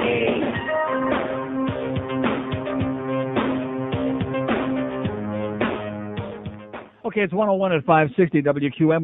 We're solving the problems of the world here today. We're showing you exactly the American mentality at its finest. Yeah. Elvis, and we just had a guy. I commend that guy for having a ball. See, the rest of you are a bunch of pussies, okay? This guy's got the balls because he's a decent guy. I've talked to that guy before, but he's just got bizarre taste, that's all. Maybe I'm the one that's all screwed up. Maybe Elvis was important, huh? No. Yeah. Maybe I'm full of crap on this. No. Huh? You think Elvis was sleeping with his mother till he was like 25? I mean, yeah, he looked good, okay? For a while there, he looked pretty damn good. Nobody can deny that. He looked good, like especially from the neck up. You ever see him with his shirt off, by the way? You ever see any of those Elvis? He looked like he slept with his mother till he was like 35. Now, he was like underdeveloped, you know what I'm saying? Like, and then, of course, he made up for it. Kind of like Boog Shambi. He made up, like Bifo. He made up for it in later life. He just beefed up to like a cow, you know. Those are sad pictures when you see him with those outfits he used to wear, you know, with the what do they call those? You know what I'm talking about? The outfits he used to wear in the Vegas show with the stuff, the sequins and the sequins and the stuff. Yeah, but the frills, the whatever tassels. The tassels, and it was like, oh my God, like trying to fit an elephant into a small Speedo, you know, like putting a French Canadian out there. God. But, you know, we got to remember him when he looked great. Like when the stamp came out. Do we want the young Elvis, the old bloated fat Elvis? These are the kinds of things that America worries about and argues about feverishly. Yeah. And that's why Ricky Martin is so big here now. Here's a mobile in Naples. Hello. Wise men say. Elvis! How you doing? Pretty good. I got your cheeseburger sitting right here, Elvis. And double cheese pizzas. Thank you. 10 of them. Speaking of Dionne Warwick, well, first of all, she needs a little prayer, I'll tell you. Stevenson was... That's our poll question. Who sang it better, Urethra or Dionne? Go ahead. Urethra was much better. I like Urethra. Hey, frankly. Hey, excuse me, but Warwick couldn't even find her way to San Jose, the psychic. Exactly. Yeah, you know, exactly. so, how come she's asking directions to San Jose? I guess she got her psychic powers later on in life after she recorded those marginal Burt Bacharach songs. Thank you. By the way, that's our poll question. Kenneth Masmacho, add him up, what's his name, Austin Powers or Burt Bacharach? Oh. All right. I'm coming in a little late here, so I don't have your... by the way, I understand how you're having a nervous breakdown here because, believe me... I'm having a nervous breakdown. I'm having a wonderful day. No, I'm saying... Had a little free lunch. You should be having a nervous breakdown nice because of your callers. Okay, yeah. The most influential person of the 20th century. She's... Yes. She's presumed... she's lost and she's presumed dead. Madeleine O'Hare. I mentioned that. Okay, well, I came in late. Yeah. This lady, 100 years from now, Abraham Lincoln will pale in significance to her. Okay? Yeah. That's what I'm saying. You really believe that? What? No. No. Yes, no, you know, that can't be true because you know the way they doctor history in this country. She always has to be looked upon as a bad person. You know, she's the. I said 100 years from now. Okay. When we're dead. Yeah. Okay. This is not now. Well, what good is that going to do us? It's like the Kennedy assassination. We don't want to find out in year 25 when Ziggurat Evans are the only guys around. We'd like to know now, just out of curiosity, you know? I understand, but after you're all dead, then we'll let the word out. Well, isn't that great, you know? But my final point would be the reason for, they're blaming it on the video games, they're blaming it on Hollywood, blaming it on the guns. You know what? Neil, I'm listening. You're a very intelligent person. You know the truth. What is it all about? Why is it... Alfie. See, that's another Dionne Warwick. Okay, have a great day, sir. You're stuck out. You keep like a dog chasing its tail. You're a good guy, but you keep coming back to that Dionne Warwick thing again. And if I have to see that bitch with that psychic hotline one more time, that frickin' Dionne Warwick, who ain't paying her bills too good, by the way, I understand. See, I mean, are we supposed to feel sorry for people like that who make millions? There's so many of those people. They make a fortune and then they blow it all, and then let's take up a collection because so and so whoever it was, they just didn't manage their money well. Well, too freaking bad. Okay, give me a chance to make 20 or 30 million and see how well I manage it. All right, I'll be gone in a heartbeat, man. I'll be out of here so fast you'll say, "Que pasa USA?" How's he doing, by the way? I was thinking about him over the weekend. Stevie Bauer, our good friend. You know what I was thinking about? I was thinking about the day I meet Enrique, and obviously I will, because this place is so, and it's interesting because I discovered Enrique before we came here. Just like I discovered Luis Miguel, and I discovered Ricky Martin before before we had to supposedly think he was a real singer. All these people, because I used to watch that telehit on a Mexican satellite before they went digital, and I couldn't see it anymore. So I know Enrique. I had his CD in Italian there, which is great, which you don't like because you're jealous, because you don't like the Italian language. No, I don't like him. Why not? He can't sing. Is it that moron stuff? He sings just fine, goddammit. What the hell's wrong with you, man? See, I think you are into Ricky Martin. I think you like him because he's Puerto Rican, which is closer. It's a lot closer. I don't like him. It's a lot closer to Cuba than Spain. Did he say that? Is that a runaway yes? What's that? Sí. What? Sí. That's Catalan. That's the way they speak. They speak with a lisp. España. Even if I'm telling you, when I was in Madrid, they all spoke with a lisp. Yo sé. They'd say, "Want to see it?" Sí, señor. Bienvenido. Now see, this starts slow, but once it gets going, this is Giants #1 in Denmark. What? If his mom likes it. Yeah.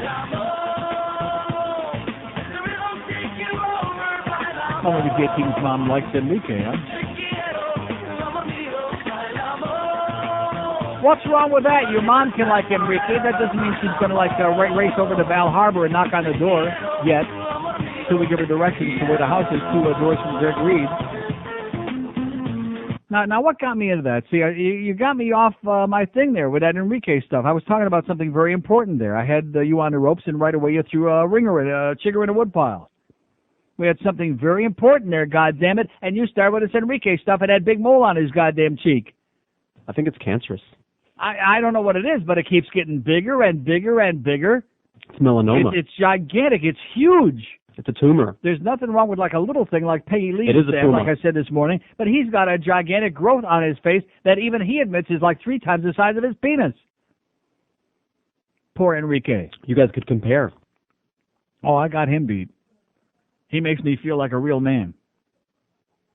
Don't be knocking my... Oh, I was starting... See, now I know what it was. I was talking about my good buddy, who's one of your people, by the way, and one of my people also, Stevie Bauer, Rocky Echeverria. That's right. From Que Pasa, USA. And that time I met him at the hockey game for the first time. Seriously, this man embraced me. Not that I minded that, because he still don't look that bad. But like I was his best long friend. I never met him before in my life. See, that's the kind of guy I appreciate. A good guy, a good red-blooded, hot-blooded guy like him, who's part Cuban and half Jewish. See? And Jewish from the waist down, by the way. Oh! So we don't have to mess around with that pecorino cheese and let that get in the way. Neil Rogers. God. You wear those shoes and I wear that dress. Oh, kick me. Oh. Kick me. Oh. Kick me upside the head. Oh. Strike up the band and make the spotlight dance till the moon's sparkling. So kick me. Okay. 114 at 560 WQM, just 45 minutes away from the award-winning Henry Goldberg show from Shula's Take 2. So anyway, I'm just getting the pitch now about how great Shula's is. I think we're going to go there in a couple of weeks. Huh? Who's we? Oh, that's right. I forgot that comment you made about the Backstreet Boys before. Huh? No, we can all go again. All right. Yeah. I'll buy. I mean, I don't expect any of you schleppers to buy at a place like that where the prices are so expensive that they have to put it on a football. What? No, you're not buying at Shula's. You can buy like at, right. I'm serious. I think it would be a real interesting experience. Then we can make a comparison. And then, of course, my friends at Ruth Chris will say, oh, gee, he went to Shula's. I got to see, okay? Hank's always raving about Shula's. He does his show like 2-3 days a week from Shula's. Let me give him a chance, okay? Sounds great, and I can't wait to see the interaction between Joe. Between Joe and Stephanie, that's right. I think the seating arrangements will be exactly the same. And I think Joe and Stephanie need to sit a little bit closer together, and maybe JP and I could sit like a little bit closer together, too. You catch my drift? You see what I'm saying? Like real close. Okay, we got this all scoped out. Here's a mobile in Plantation. Hello. Hi, Uncle Neil. This is Butchie. How you doing? Okay, Butch. I'm wondering about the one and only that you forgot on the list. That's Gloria Estefan. Since she shaved her mustache off, she should definitely be on the list. Yeah, good point. You know, so let's get her conga going a little bit and remind everybody. Okay, let's hear it for Gloria, huh? Oh! 5670560. What about Bella Abzug, huh? What do you think? No. Come on.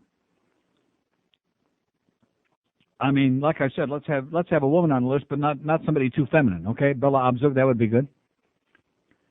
5670560, pound 560 on the AT&T wireless line. I guess one thing we should be grateful for is that so far no one has seriously suggested that anybody from the world of sports be on the list, okay? Thank God for that. It's bad enough we got these showbiz people like Elvis and Madonna and John Lennon and Ricky Martin, okay? But, I mean, Jesus and Joseph, let's not get no jockstrap wearers on there except for Frank Mahovlich. Now, what does that say? I don't know. He's the ice cream company driver for what? Well, we'll find out. Do we know what company he works for? Here's Miami. Hello. Hey, Neil. Yes, sir. Neil, what about, well, first of all, about Bella Abzug, I don't vote for anybody that wears a schmata on her head. What'd you call it anyway? Well, that leaves Indira Gandhi out, I guess. That's right, and the crazy guy over there. But anyway, what about J. Edgar Hoover? J. Edgar Hoover, yeah, we got to get at least one fag on the list. Right, and I'll tell you why. Not only because he was, part woman or something, but he sure was a snappy dresser. He parties. He ruled an agency for almost 50 years. Right. Arguably the most powerful agency in the country, and he had more naked pictures of the Kennedys than they got right. around here about our boss. Yeah. He kept us from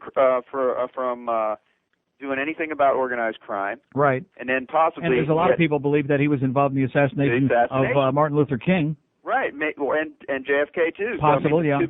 Two of the biggest assassinations of the century. Right. So. And he used to eat at Joe's Stone Crabs a lot, so that that says something for him. And he used to go down to a Gulf Stream in Hialeah.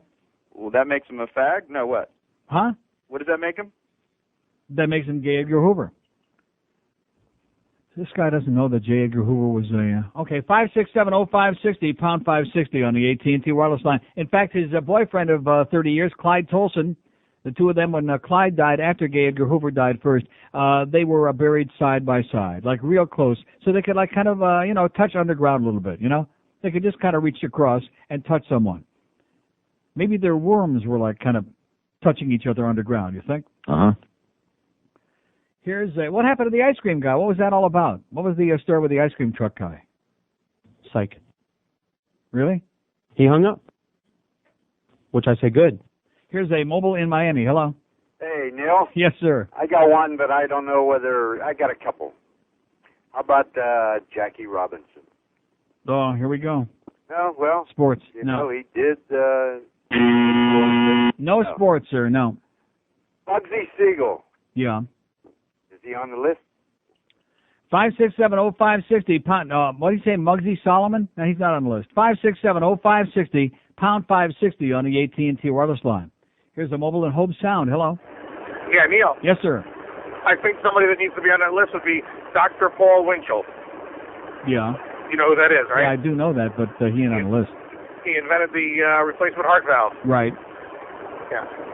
I think that's very important to this century. Okay, thank you so much. 5670560, pound 560 on the AT&T wireless line. See, we're looking for number one. We're looking for the person of the century. Who was the most influential person? Who made the most crap happen? Who had the greatest impact on the lives of the people who lived in the 20th century? And anybody who doubts that Adolf Hitler, as much as we despise him, that he should be at or near the top of the list is living in denial, okay? And they don't want to understand this thing. All they are is professionally psychotic. Anybody can be professionally pissed off. That takes no talent to do that. But to use a little bit more brain power and to try to understand the point that they're getting at, just like the Man of the Year that Time does. This is just an extension of the Man of the Year thing. In addition to which, it isn't going to change anything anyway. It's just a goddamn picture on the front of a goddamn magazine, okay? Is it okay? No. No, I knew it wouldn't be. Because it's just another excuse for people to get fired up and pissed off, which is one of the things Americans love to do, is to get fired up and pissed off about silly crap. Important stuff, well, don't worry, don't worry about that. But silly, super silliest crap like this, they get really whipped up into a frenzy about it. Make no mistake about that. How about Howard Beale, huh? Oh! Yeah. How about Patty Chayefsky? There's a guy that was way ahead of his time. Certainly not on top of the list, but in the top 300-400. Patty Chayefsky, Network, Hospital. How about Trish Vanderveer? Here's Miami. Hello. Hi, Neil. Yes, sir. Hey, I had to call after hearing the guy call from who went to Graceland. I got to go to Graceland a couple of years ago for the anniversary of Elvis's death, and I got to tell you, brother, the biggest bunch of backward-ass freaks that I've ever seen in my life. Exactly. Trailer trash. When they're not in the set for the Jerry Springer show, when they got some spare time, they zip on over to Graceland. Unbelievable. Neil, not only the freaks that are going there to dress up, but they bring their children in wheelchairs. Yeah. And parade him around the grave like he's some kind of messiah. Well, even the Gimps are supposed to be able to see Elvis. That's it, sir. Hey, in closing? Yes, sir. Sugar cookies, Ira Pinkus. Yeah, how come Sandy Payton's not on the list? Let's get Sandy on there. Oh! Most important bitch of the century. That's what Ann probably would say if she could be here to say it. Boy, don't you wish she could talk from the grave now, huh? Oh, man. 567-0560, pound 560 on the AT&T wireless line. Not that we're into gossip or anything like that, but what is it? Here's Pembroke Pines. Hello. Neil, how you doing? Great. Three ladies that might not be on the list. How about Rosa Parks? Rosa Parks. Anne Frank. Anne Frank. And Charles Nelson Riley. And Charles Nelson Riley is the third lady. Thank you. There's a good list of women for you. Anne Frank. There was a big piece yesterday, which I've seen about 600 other times on MSNBC as I was channel surfing. That Anne Frank business again. And, of course, if you want to go see the house of Anne Frank, where she was hiding out, just go to Amsterdam. That's where it was, where the Dutch people hid out a lot of Jews, because the Dutch people, generally speaking, are pretty decent people. See, there's a difference between the Deutschman and the Dutchman. My mother hasn't figured that out yet, but there's a difference between the Deutschman and the Dutchman. Okay, Ma? You got it? You got it yet? No. No. 567-0560, pound 560, although I will say this, Germany is a beautiful country. I hate to say that, but it happens to be true. Berlin is a great city, and Cologne will knock your socks off. Man. Huh? I mean, maybe you want to walk real fast past some of the stores where they're selling those lampshades, but other than that. What? Walk fast past the Bear Building if you're a Jew. Yes. Oh, the Bear Building. I forgot about that. I didn't see it, but George was telling me about the 2020 piece on Friday night, about the Bear aspirin people and about their incestuous relationship with Adolf Hitler. So next time you people pop a couple of Bear aspirin in your mouth, put your arm out at a 45-degree angle and do a little Sieg Heil, okay, for their Fuhrer. I prefer Anison myself. What does that tell you? And like I told you, on the train when you come into Cologne, there's the big Bear factory right there. I mean, it never dawned on me. I mean, you just see it. And now that we put two and two together, I'm not going back to Cologne until next time. A few weeks. Alice Rantel gets a vote, but I just don't want his voice on here. Chronic. You're chronic, pal. You disturb me deeply. What I'm trying to say is you're deeply disturbed. 567-0560, pound 560 on the AT&T wireless line. Yeah, Alice Rantel, who had the balls to come out of the closet, whose close personal friends on the light bulb dragged him out kicking and screaming, self-hating queen, self-hating right wing. You know, you show me your log cabin Republican, I'll show you like Jews for Hitler, okay? Oh, by the way, we missed our whole big important thing we were going to do today about who drives more Cadillacs, old Jews or Schwarzes. No, sir, you do understand what that's all about. And, of course, a lot of the old Jews have abandoned the Cadillac now for the Lincoln Continental, which is a much bigger and more spacious and dangerous Jew canoe than the Cadillac. Because the Continental, you can drive in 3 lanes at one time when you got a Continental. Cadillac only 2 lanes, but when you got a big, wide boat like a Continental, you can drive in 4 lanes at the same time, all over the place. But see, you black folks out there, you think that if you're driving a beat-up old jalopy Cadillac, that it's kind of a symbol of success. And all we're saying when we see that is, oh, gee, there's another Schwarzer in a beat-up old Cadillac. Which you could drive probably for the same amount of money, a much more reasonable used car of some other make that would actually be a real car. You know, like a beat-up old brown Toyota, like the boat people do. But no, you want to drive any kind of Cadillac, and then, of course, there's the guys with a pimpmobile, like Stanley Cohen used to have at INZ, that big yellow Seville, which we used to call the pimpmobile. Hey, Stanley, I hate to break the news to you, but Jews don't drive big yellow Sevilles, okay? Especially out there in the middle of Opelika or whatever. What was that place? Carroll City. Of course, he was a little slow. Stanley Cohen used to go a lot. He used to do that. Why are you dumping on the sales department, Neil? Why? Oh boy, people that I've worked for in this town. I'll tell you one thing about Greg Reed. He's a good guy. Okay, he's a little but he's a good guy. You know, he means well. And we'll find out who the father of those kids is. 26 after 1 at 560. Now, he promises pictures, okay? I think this is good. I think this is excellent. We can get to know him a little bit better. He promises to bring in pictures like when he was a teenager with his blonde hair and his, whatever he was. And he was probably like 3 or 4 inches taller then, too. Aren't you always a little suspect when the kids are like, a foot taller than Dad and they got a different color hair and they don't look at all like Daddy? Different color eyes. He's got a lovely wife. Nice family, but it just, we need to find out. Doesn't hate you, apparently. Who? Greg Reed's wife. I forgot to mention, I got a fax about that. The real story is Greg's wife, Marianne, loves me. The kids love me. They love this show. Greg is the one who secretly hates me like poor, like when that check came through late last week. Oh, psychotic. I waved goodbye to him. I was driving out of here on Friday in the parking lot. Waved goodbye. He gave one of these, you're number one. Love your numbers. Number one. Theo Rogers got. This summer, there's no Lollapalooza, so you gotta see Loserpalooza. Loserpalooza, 1999. New kids on the block. Gerardo. Rico. Suave. Marky Mark and the Funky Bunch. Because Marky Mark is Barry Manilow.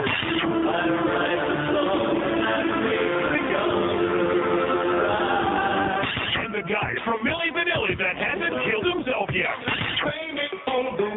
Loserpalooza 1999, sponsored by Value Jet, Master of Ceremonies, Kato Kalin, and Monica Lewinsky. Loserpalooza 1999. Loserpalooza. 132 at 560 WQ. And we took a poll, by the way, about Monica, and everybody said the same thing. She sucks. Okay, let's go to mobile in Hallandale. Hello.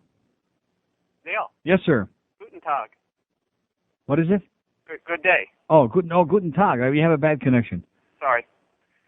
Guten Tag. Don't be talking in Deutsch again. My mother will get all upset. Germany is a beautiful place, though. It is. Have you ever been in Cologne? No, not in Cologne. Oh, that's a beautiful city. A lot of money in that city. I don't know where they're getting it all. Maybe from the Bear Factory. I don't know, but... Next time I go back, I will check it out, though. Trust me when I tell you.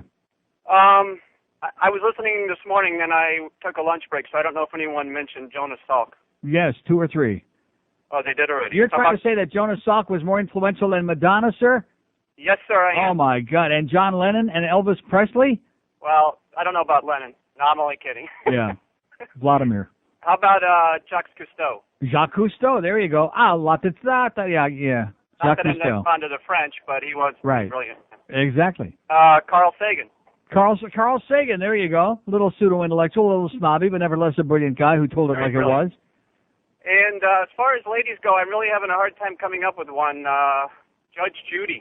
Judge Judy would be good, yeah. I go along with that. Okay. Oh, she kicks ass. She's just like Joe's girlfriend, man. She kicks ass.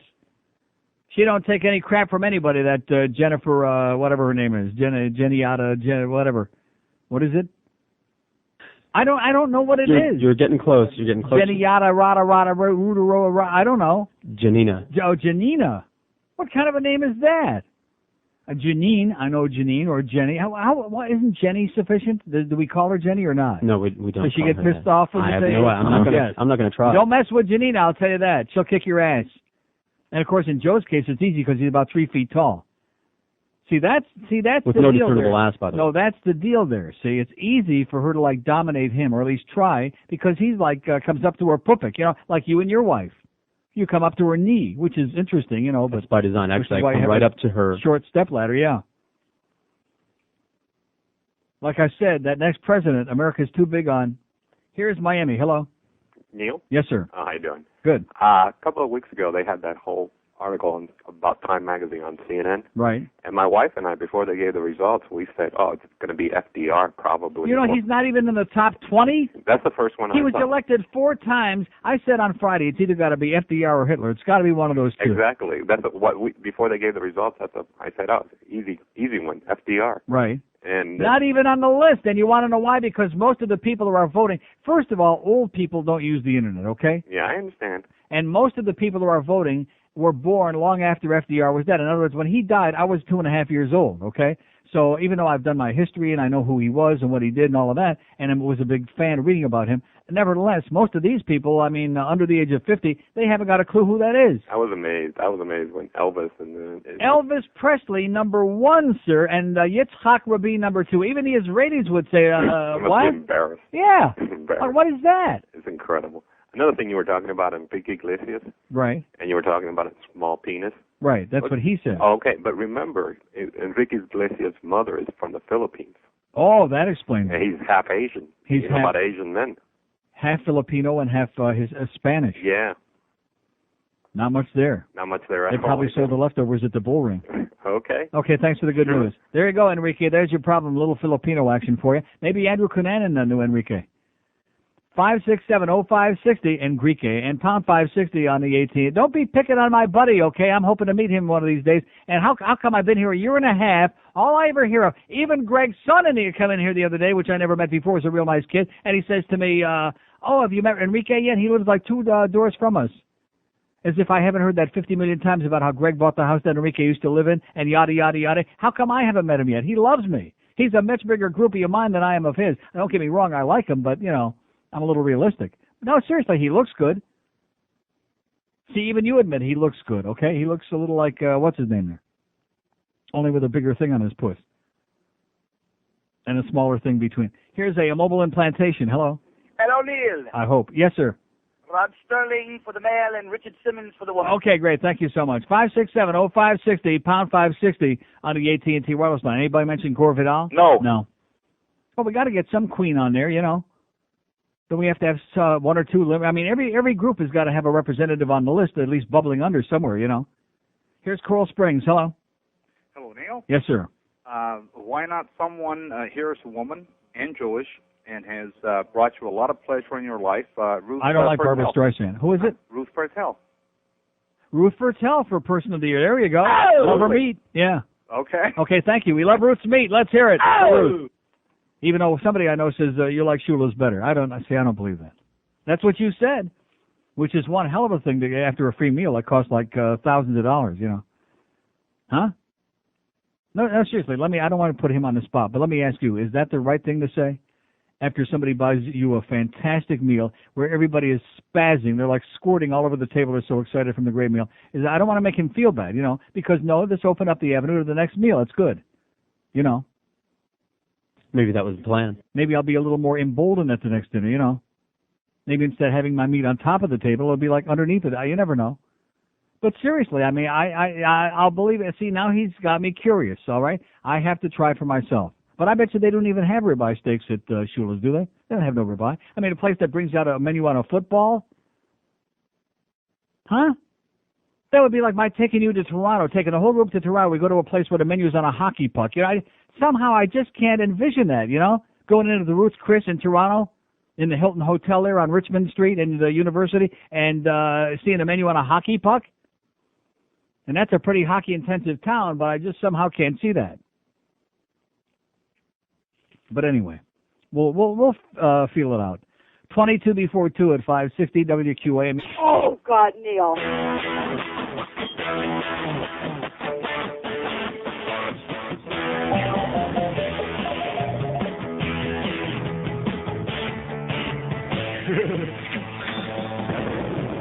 When the bombs explode over every U.S. town, racist on Bill's tombstone. Lenny was as red as a monkey's ass, and his brain was in his bones. Clinton thought it was a game, selling secrets to get fame. We are all for Bill Clinton. Well, you're talking about China dough. Whoa, whoa, China dough.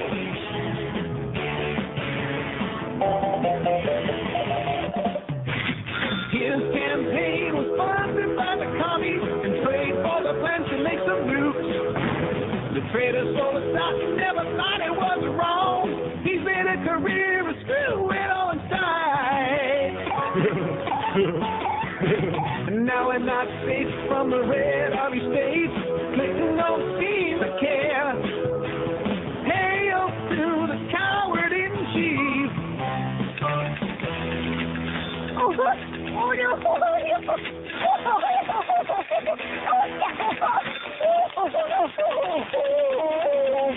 Dog is like a China dough. Whoa, whoa, China dough.